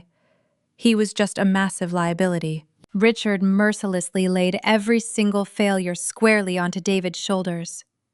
He presented the board with the dispatch logs showing David's direct manual override authorization that had sent 70 freight trucks full of temperature-sensitive luxury goods into the blistering Nevada heat. Richard painted a devastating narrative, claiming that David had recklessly ignored the warnings of senior dispatchers and caused the $12 million loss through sheer arrogant stupidity. Then, Richard took the betrayal a step further. He blamed David for the loss of the Vanguard Solutions software. Richard lied smoothly and effortlessly to the board, stating that David had completely mismanaged a critical vendor relationship, causing an essential third-party software provider to terminate their contract without warning. Richard framed the entire crisis as a colossal failure of David's leadership and judgment. David sat frozen in his leather chair, his face drained of all color. He looked around the room, making eye contact with the board members, searching for a single, sympathetic face. There was none. These were ruthless business people looking at a man who had just set $12 million on fire. David tried to stutter out a defense. He tried to claim that the inventory software was actually owned by his wife, that I was the one holding the company hostage. But his frantic explanations just sounded like the pathetic, rambling excuses of a desperate man trying to pass the blame onto his spouse. Richard slammed his hand on the table, silencing him immediately. Richard stated that bringing domestic disputes into a corporate crisis only further proved David's complete lack of professional maturity. Without a single ounce of hesitation or remorse, Richard formally requested that the board of directors terminate David's employment effective immediately, citing gross misconduct and severe financial negligence. The board voted unanimously in favor of the termination before David could even process what was happening. Richard looked down at the man whose mother had essentially bought him his career and coldly ordered him to surrender his corporate security badge and clear out his office within the hour. Ben watched from the dispatch floor as the final, humiliating act of David's short-lived executive career played out. 2 burly corporate security guards escorted David out of the boardroom and marched him down the hallway toward his corner office. David was not given the dignity of packing his belongings in private. The security guard stood right behind him as he hastily shoved his personal items into a cardboard box. His hands were shaking so badly he dropped his expensive fountain pen on the carpet. The entire logistics department, the people he had tried to bully and intimidate just days prior, stood in absolute silence watching him pack. No one offered to help him. No one looked away to grant him a shred of privacy. When he finished, the security guards escorted him to the freight elevator, marched him across the crowded corporate lobby, and walked him out the front glass doors of Zenith Retail, watching closely until he drove his car out of the parking lot. By early afternoon, the corporate communications department released an official public statement to the press and the anxious shareholders. I read the press release on my laptop while sitting on my deck, listening to the gentle rustling of the pine trees. The statement was a masterclass in corporate self-preservation. Zenith Retail announced a major leadership restructuring in response to the recent supply chain disruptions. The company confirmed the immediate termination of the vice president of global supply chain, directly attributing the $12 million inventory loss to his unauthorized and negligent routing decisions. The press release assured investors that the company was taking swift action to remove the source of the operational failure. Richard had successfully thrown my ex-husband under the bus, allowing the heavy wheels of corporate accountability to crush David completely. He completely severed the dead weight to keep his own head above water. The immediate aftermath of David's highly publicized termination sent a rapid, devastating shockwave straight through his personal finances. Because Richard had formally classified the firing as a termination for gross misconduct and extreme financial negligence, the Human Resources Department instantly voided David's entire severance package. He was not given a golden parachute. He was not offered a quiet, dignified exit with a few months of salary to tide him over. He was simply tossed out onto the street with absolutely nothing. For a man who had spent the last 5 years living wildly beyond his means, funding expensive golf club memberships, luxury car leases, and lavish dinners to maintain an illusion of extreme wealth, the sudden loss of his corporate income was a fatal blow. David had zero personal savings. I knew his financial habits intimately, having spent my entire marriage balancing our joint accounts to compensate for his reckless spending. Without my salary depositing into his checking account, and without his unearned executive paycheck, he began to drown within a matter of hours. The situation escalated from bad to catastrophic when the company's legal department formally issued a demand for restitution. Zenith Retail's lawyers sent a certified letter to our formerly shared suburban home, holding David personally liable for a significant portion of the $12 million inventory loss. They argued that his direct violation of standard operating procedures constituted a massive breach of his executive fiduciary duty. While they knew he could never actually repay the full $12 million, the aggressive legal filing effectively destroyed his personal credit and triggered an immediate default on his massive credit card debts. The bank holding the mortgage on our house, sensing the impending financial collapse, initiated the early stages of foreclosure. David was watching the walls of his carefully constructed, fraudulent life cave in, and he had absolutely no idea how to survive without me there to clean up his mess. In his state of absolute panic, David naturally turned to the only person who had ever consistently enabled his profound incompetence.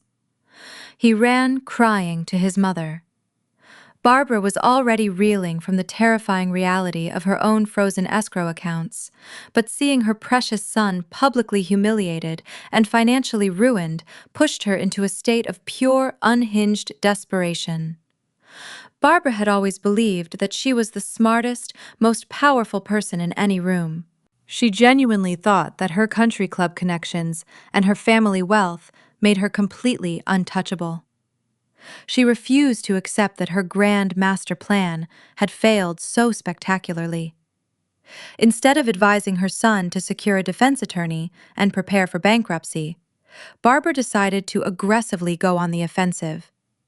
She decided to attack the chief executive officer of Zenith Retail. According to a sworn deposition that would later become public record, Barbara drove her luxury sports car straight to the corporate headquarters in downtown Chicago. When the security guards predictably denied her entry at the front desk, she stood in the middle of the crowded marble lobby and caused a massive screaming scene until Richard finally agreed to take her call just to quiet her down. Barbara, operating under a severe delusion of grandeur, attempted to blackmail one of the most ruthless corporate executives in the city. She screamed into the phone, threatening to take all her gathered evidence to the federal authorities. She promised to expose the secret offshore accounts and the highly illegal real estate bribes she had personally funneled into his pockets to secure David's promotion. She demanded that Richard publicly reinstate David and clear his name of the $12 million disaster and personally intervene to unfreeze her banking assets. She actually thought she was holding a loaded gun to Richard's head. She severely underestimated the venomous survival instincts of a cornered corporate shark. Richard had spent 30 years climbing the corporate ladder by completely destroying anyone who got in his way. The moment the supply chain crisis began and the board of directors started demanding accountability, Richard knew that his shady financial dealings with Barbara were a massive liability. He knew she would eventually crack under pressure and try to drag him down with her. So he had already struck first. Richard did not argue with Barbara on the phone. He simply listened to her frantic screaming threats, waited for her to run out of breath, and then delivered a cold, devastating reality check. Richard calmly informed Barbara that his outside counsel had approached federal prosecutors and financial regulators 2 days earlier with an offer to cooperate. He had not received immunity, and the disclosure could not erase his own role, but he had moved before she did, and surrendered transaction records that identified her shadow accounts as the source of the unlawful payments. His lawyers portrayed him as a participant who was now assisting the investigation, not as an innocent victim. He told Barbara that the freeze on her accounts was the result of court-authorized seizure orders tied to the financial investigation. Her threat to expose him had arrived too late. The evidence was already in the hands of investigators, and both of them remained exposed to the consequences. The realization of her own absolute doom finally hit Barbara. The phone slipped from her manicured hand, clattering against the polished marble floor of the Zenith retail lobby. The security guards, having received quiet orders from the executive suite, unceremoniously escorted the sobbing, terrified woman out of the glass building. The dominoes were falling with brutal, unstoppable momentum. The toxic alliance that had robbed me of my promotion and sought to trap me in a miserable existence had completely consumed itself. When you put incredibly selfish, greedy people in a room together and remove the money that binds them, they will always end up tearing each other apart. By the end of the week, the entire family was buried under an avalanche of insurmountable legal and financial ruin. David was forced to officially file for Chapter 7 bankruptcy. His luxury cars were repossessed right out of his driveway in the middle of the afternoon for the entire neighborhood to clearly see. The bank formally seized the house, forcing him to pack his few remaining possessions into black trash bags and move into a cheap, run-down motel on the outskirts of the city. He was completely broke, publicly disgraced, and entirely unemployable in the logistics sector. No reputable company would ever hire a man who had famously destroyed $12 million of inventory in a single day. Barbara's situation was infinitely worse. Federal agents arrived at her sprawling suburban estate with a thick stack of search warrants. They seized her computers, her financial records, and every asset tied to the shadow accounts identified in the warrants. She was formally indicted on multiple felony counts involving securities fraud, unlawful payments, and obstruction. The charges exposed her to a substantial federal sentence and the permanent forfeiture of assets connected to the scheme. The high society friends she had spent decades trying to impress completely abandoned her overnight. The country club quietly revoked her membership, and her phone stopped ringing entirely. She was left entirely alone, stripped of her wealth, her status, and her false sense of superiority, left to face a cold, unforgiving justice system. I read the headlines on my laptop from the quiet comfort of my cabin, sipping my morning coffee, feeling an overwhelming, profound sense of absolute peace as I watched the final ashes of their fake empire blow away in the wind. While Zenith Retail crumbled into a spectacle of corporate disgrace, my professional trajectory was quietly preparing for a massive vertical leap. My days of solitary confinement at the lake house had served their purpose perfectly, transitioning from necessary healing into a strategic waiting game. I knew the supply chain collapse I orchestrated would attract the sharp, predatory eyes of the largest competitors. The retail industry is highly observant, and blood in the water always attracts apex predators. My phone, blissfully silent since I blocked the frantic numbers of my former life, finally rang.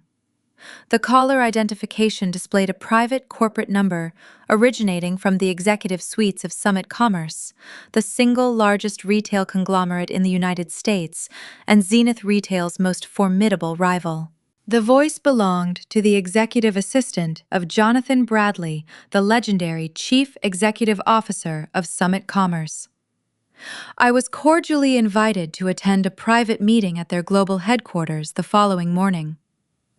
I packed a single, impeccably tailored navy blue suit, locked the door of my peaceful cabin, and drove back toward the gleaming skyline of downtown Chicago. The morning commute felt profoundly different today. I watched the hurried crowds rushing toward their office buildings, consumed by the relentless corporate grind. I used to be one of them, trapped in a cycle of endless exhaustion and invisible labor. Today, the golden sunlight reflecting off the towering glass architecture welcomed me as an equal. I was no longer a subordinate. I was walking in as a highly successful, independent software owner who had just crippled their biggest competitor. I was escorted past the standard waiting areas and guided straight into a private, high-speed executive elevator. When the polished steel doors glided open on the top floor, I stepped into a corner office that radiated quiet, undeniable power. Jonathan Bradley was a man in his early 50s who had built his reputation on ruthless efficiency and a brilliant ability to read market dynamics. He did not sit behind his massive desk trying to intimidate me. Instead, he was standing by a floor-to-ceiling window watching the city below. He turned around as I entered, offering a respectful smile, and gestured for me to sit opposite him. He did not waste time with superficial corporate small talk. He looked at me with a calculating intelligence and immediately addressed the massive elephant in the room. Jonathan poured 2 cups of black coffee, handed one to me, and openly admitted that he had been closely monitoring the catastrophic implosion of Zenith Retail. He knew exactly what had caused the $12 million inventory disaster in the Nevada desert. More importantly, he knew why the automated logistics systems had suddenly gone dark. He leaned back in his chair and told me his team of corporate analysts had spent the last 72 hours tracking the digital footprints of the supply chain collapse. They successfully traced the software licensing back to Vanguard Solutions and subsequently back to me. He did not look at me with the patronizing disdain Richard had always shown. He looked at me with pure professional admiration. He told me orchestrating that digital kill switch was the most brilliant, flawlessly executed corporate maneuver he had witnessed in his entire 30-year career. He set his coffee cup down and leaned forward. Jonathan explained that Summit Commerce was preparing to initiate a massive expansion of their domestic shipping network, and they desperately needed a logistics architecture that could handle the volume. He told me they had been trying to develop a predictive artificial intelligence model for 2 years, but nothing came close to the flawless efficiency of the Vanguard Solutions software I created. Then he slid a thick, bound, legal folder across the polished glass table toward me. It was not a standard employment contract. It was a massive, highly detailed acquisition proposal.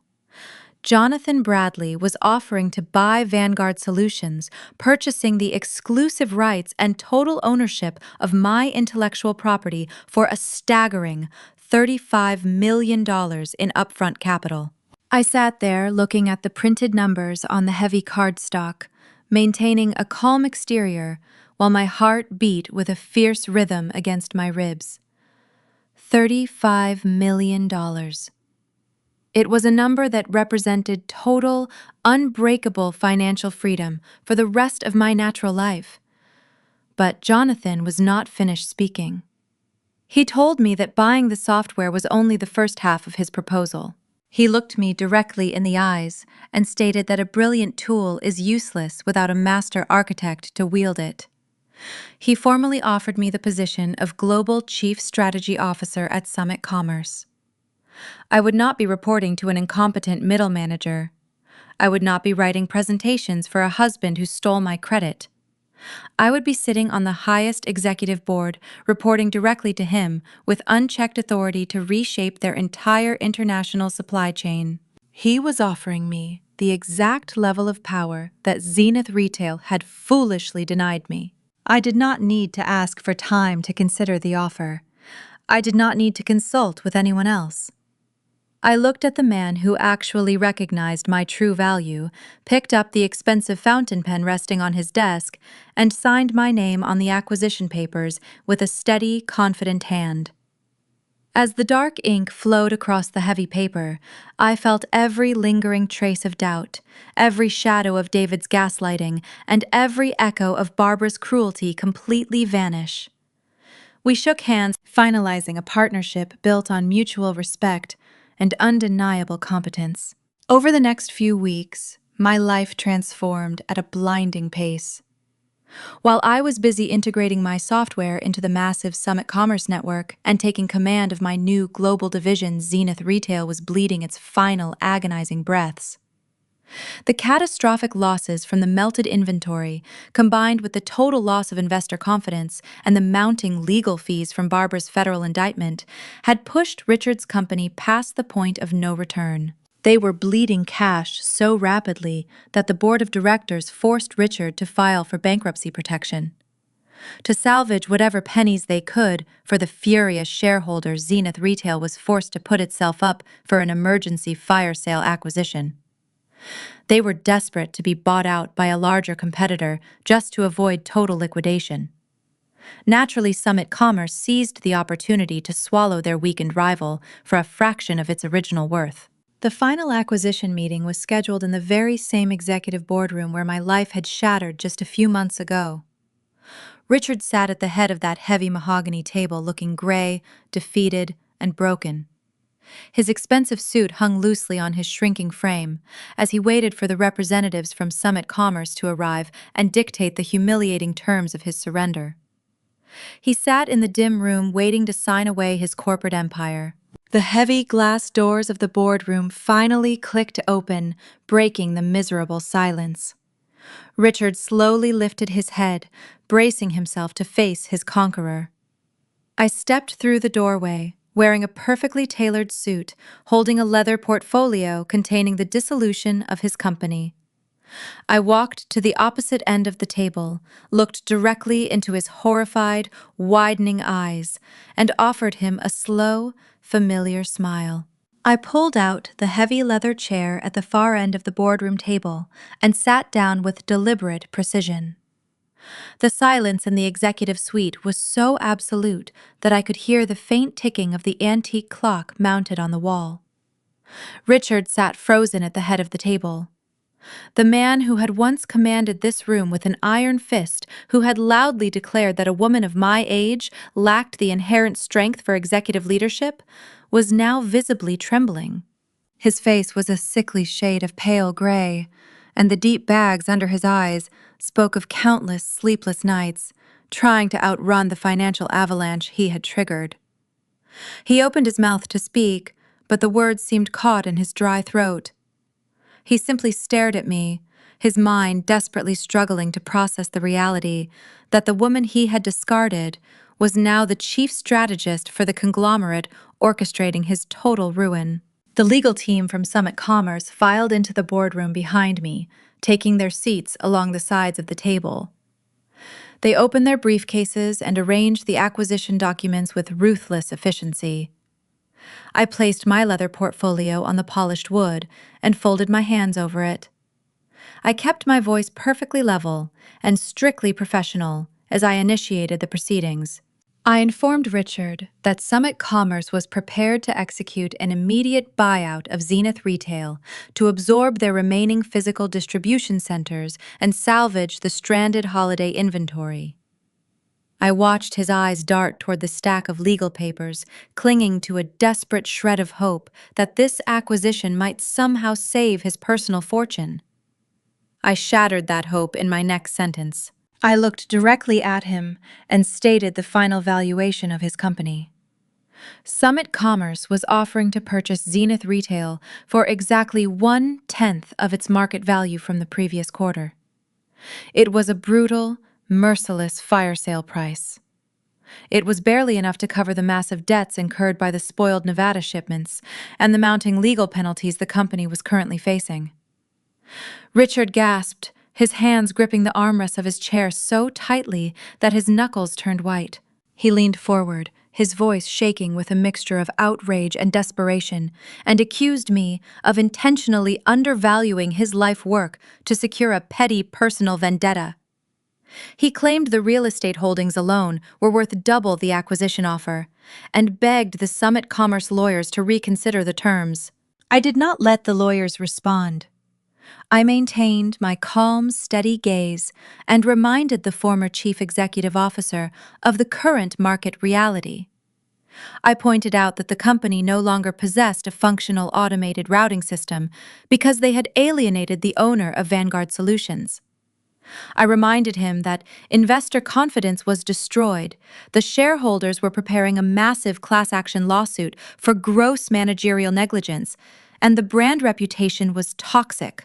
I told him that the offer sitting on the table was the only thing preventing Zenith Retail from facing immediate liquidation by the end of the business day. The room fell silent again as the crushing weight of his failure finally broke him. Richard slumped back in his chair, his shoulders hunching forward in total defeat. He reached for the expensive fountain pen resting near the documents, his hand shaking violently as he brought the metal tip to the signature line.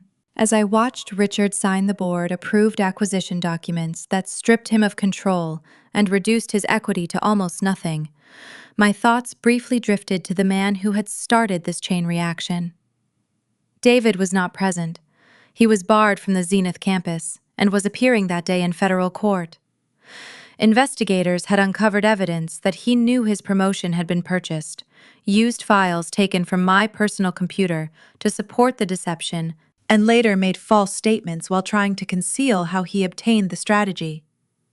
The $12 million inventory loss remained primarily a civil and corporate matter, but the dishonesty surrounding the promotion had placed him directly in the prosecutor's path. My legal team kept me informed through public filings.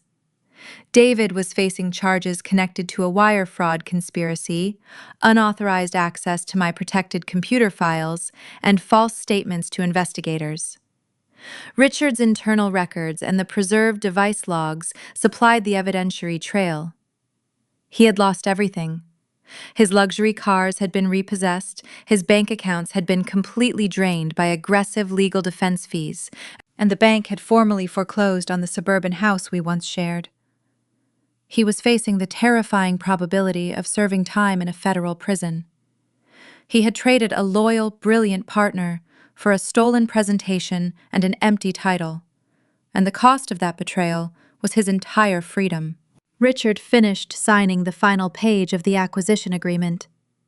He dropped the fountain pen onto the table, the metallic clatter sounding like the final nail in the coffin of Zenith Retail. He did not look up at me. He simply stared down at his own ink signature, a completely broken man stripped of all his unearned power. I gathered the signed documents, placed them neatly back into my leather portfolio, and stood up from my chair. I looked down at the man who had ordered me to step back and be a silent foundation. I had done exactly what he asked, and by doing so, I had let his entire corporate world collapse into dust. I turned my back on Richard and walked out of the boardroom, ready to close this toxic chapter forever and step into the bright, unburdened future I had built on my own merit. The corporate victory was absolute, but there was still one final, deeply personal thread that needed to be permanently severed to ensure my total freedom. 3 weeks after walking out of that boardroom, I found myself stepping through the heavy brass doors of the Cook County Domestic Relations Courthouse. The environment was a stark contrast to the sleek glass of the corporate world, filled with echoing marble hallways and the heavy, suffocating weight of fractured lives. I walked alongside my lead attorney, wearing a sharp-tailored charcoal suit that projected the exact level of unbothered, untouchable confidence I felt inside. When I entered the assigned mediation room, David was already sitting at the long wooden table. The physical transformation he had undergone in just a few short months was genuinely shocking to witness. The man who used to spend thousands of dollars on custom suits and designer haircuts now looked entirely hollowed out. His clothes hung awkwardly on his shrinking frame. His posture was hunched in defeat, and the arrogant, charismatic spark that used to define his entire personality was completely extinguished. He was currently facing separate federal fraud charges related to his mother's financial crimes, but today was strictly about untangling our personal assets and finalizing the civil restitution he owed me. During the initial divorce filings, David tried to argue that Vanguard Solutions was a marital asset. He hoped to reach my $35 million acquisition proceeds to pay his legal debts. My attorneys defeated that claim, with bank records tracing the purchase to my segregated inheritance, the LLC documents keeping the assets separate, and a spousal consent David had signed when the company was formed. He had treated the document as routine estate planning at the time, but it expressly acknowledged that Vanguard and its intellectual property belonged solely to me. The judge had not only denied his pathetic claim, but had ordered him to pay my legal fees for filing a frivolous, malicious motion. The actual process of finalizing the divorce was surprisingly quiet and deeply clinical. There was no shouting, no dramatic courtroom outbursts, and no lingering sadness. We sat on opposite sides of the massive table, separated by our respective legal counsels, and passed thick stacks of legal paper back and forth. I signed my name with a smooth, steady hand, legally severing myself from a man who had viewed me as nothing more than a convenient stepping stone for his own unearned ambition. David's hand shook violently as he signed the final decree. He was officially stripped of my financial protection, my strategic guidance, and my name. Once the mediator stamped the final legal approval, I gathered my belongings, thanked my attorney, and walked out of the room without offering my ex-husband a single backward glance.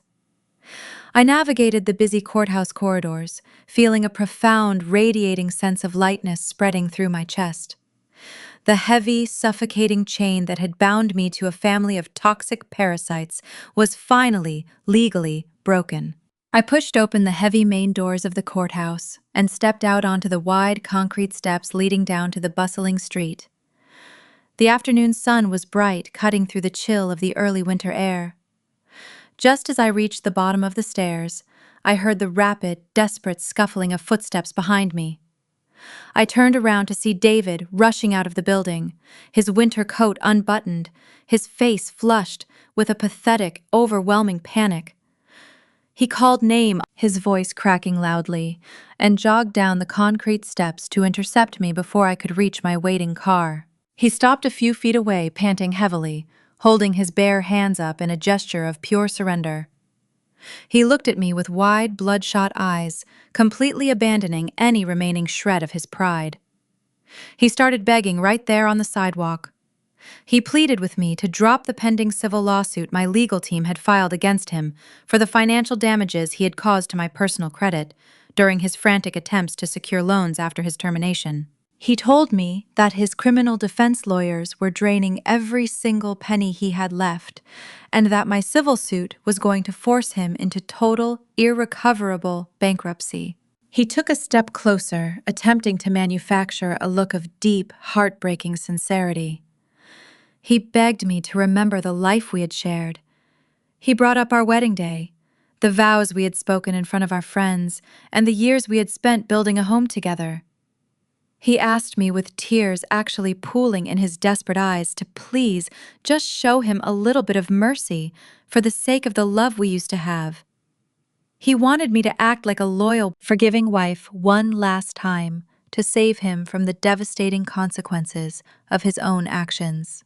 I stood at the bottom of those courthouse steps perfectly still and let his manipulative, desperate pleas wash over me without feeling a single ounce of pity. I looked at his ruined, exhausted face and felt absolutely nothing but cold closure. I did not raise my voice, but my tone was laced with a cold, unbreakable finality. I looked him directly in the eyes and delivered my final words with absolute clarity. When you sneaked into my computer and stole my hard work, and when you stood by while your mother humiliated me in my own kitchen, did you remember our marital bond then? You wanted the executive title and the public glory so badly. It is time to step up, face the judge, and take responsibility for your true capabilities, David. David opened his mouth, stammering, trying to form a pathetic excuse. But he had absolutely no defense against the brutal truth. I turned my back on him for the very last time. I walked over to the sleek black town car waiting for me at the curb, opened the heavy door, and slid into the quiet, luxurious leather interior. I did not look out the window as the driver merged into the bustling city traffic. I simply closed my eyes, took a deep breath, and left David standing completely alone on the cold concrete steps to face the devastating reality of his own making. Exactly 1 year has passed since I walked down those wide concrete steps, leaving my former husband to face the devastating, inescapable ruins of his own manufactured life. I am 34 years old now, and as I stand on the expansive glass-walled terrace of my private penthouse in the heart of downtown Chicago, the entire city skyline looks completely different to me. It no longer resembles a towering, oppressive fortress of unyielding corporate expectations, glass ceilings, and stolen credit. Instead, the glittering skyscrapers stretching out endlessly along the edge of Lake Michigan look like a breathtaking landscape of magnificent, unlimited possibilities. I hold a delicate crystal flute of vintage champagne, feeling the cool evening breeze sweep off the dark water and gently brush against my bare shoulders. The heavy, suffocating anxiety that used to tightly grip my chest every single evening during my marriage has completely vanished without a trace. In its place is a profound, unshakable sense of absolute serenity and quiet power. I purchased this multi-million-dollar penthouse just a few months after the Summit Commerce acquisition was formally finalized, using a small fraction of my massive $35 million payout to create a sanctuary that perfectly reflects my new reality. Every piece of custom furniture, every carefully selected piece of modern art, and every square inch of this beautiful, soaring space belongs solely and exclusively to me. There are no lingering shadows of a toxic mother-in-law lurking in the corners, and no incompetent executives demanding that I shrink myself down. Tonight, my home is filled with the warm, genuine sound of easy laughter and the cheerful clinking of crystal glasses. I am hosting an intimate private dinner party to express my deep, unwavering gratitude to the specific people who stood by my side and supported my transition into this incredible new chapter. I look across the softly illuminated terrace and see Jonathan Bradley, the Chief Executive Officer, who saw my true value when my own family treated me like a disposable, invisible asset. He is standing near the modern outdoor fireplace, engaged in an animated, highly respectful conversation with a few senior members of my new global strategy team. He treats me as a full, undisputed equal, a trusted partner whose technical insights are absolutely vital to the continued, massive expansion of his retail empire. Standing near the sleek outdoor bar is Ben, the former senior dispatch coordinator from Zenith Retail. I personally recruited him to join my division at Summit Commerce the moment my non-compete clauses were cleared, offering him a substantial salary increase and an executive title that actually matched his incredible, tireless work ethic. Ben had been my loyal eyes and ears during the catastrophic supply chain collapse, risking his own employment to keep me informed while David was busy melting millions of dollars of premium inventory in the scorching desert sun. Looking at the bright, relaxed faces of my invited guests, I finally realize what true, authentic professional respect actually looks like in practice. It is earned through undeniable competence, shared loyalty, and mutual profound appreciation. As the sun begins to dip below the western horizon, painting the Chicago sky in burnt orange and deep purple, I allow my mind to wander briefly toward the people who tried to destroy me. I do not think of them with anger anymore. The federal cases reach their conclusions through plea agreements and sentencing hearings.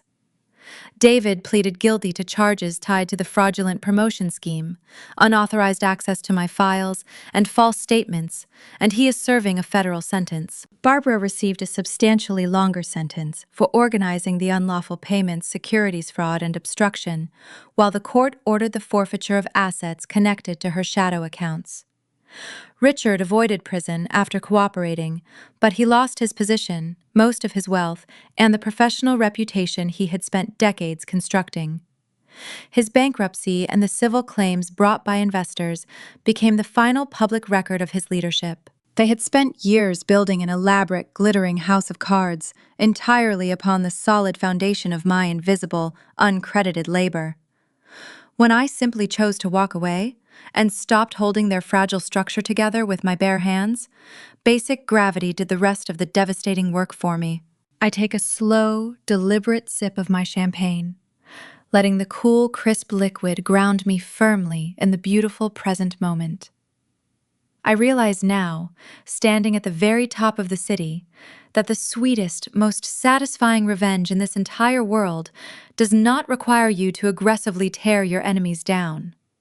You do not have to lower yourself to their toxic, miserable level, match their cruel, calculated manipulations, or spend your precious energy actively plotting their specific downfall. True, absolute revenge is simply reclaiming your own inherent, undeniable worth. It is stepping out of the dark shadows, taking back your intellectual property, and refusing to give another single ounce of your brilliance to people who fundamentally disrespect your humanity. When you remove your stabilizing force from the lives of profoundly incompetent, malicious people, their own lies and deep inadequacies will naturally burn their fake empires to the ground. I did not destroy David, Barbara, or Richard. I just finally stopped saving them from themselves. Sometimes the most powerful action a person can ever take is to look a highly toxic situation directly in the eye and deliver a calm, unwavering refusal. Refusing to accept less than you deserve. Refusing to shrink your natural talents to comfort insecure people. Refusing to be the silent, uncredited workhorse for someone else's unearned glory. That single definitive word is not a surrender or a failure. It is the ultimate, greatest liberation a human being can achieve. My absolute refusal to accept their blatant disrespect was the exact key that unlocked the heavy iron door of my cage, allowing me to step out into the bright light of a life I actually wanted to live. I turned my gaze back to the lively party happening on my terrace, listening to the soft jazz music, blending perfectly with the sounds of the vibrant city humming far below. I am Kate. I am 34 years old, and I am the sole architect of my own magnificent destiny. If you have ever found yourself trapped in a dark situation where your hard work was ruthlessly exploited, or your genuine talents were actively suppressed by people who felt threatened by your limitless potential, I want you to know that you are never alone. Your brilliance does not diminish just because insecure people refuse to acknowledge it. You have the absolute power to gather your strength, reclaim your personal narrative, and confidently walk away from tables where respect is no longer served. Have you ever had to draw a hard line and leave a toxic professional environment to protect your own worth? Please share your stories in the comments below. If my journey resonated with you, please hit the like button and subscribe for more stories of resilience and justice. Thank you for listening, and always remember that sometimes the absolute greatest victory is simply letting them watch you shine.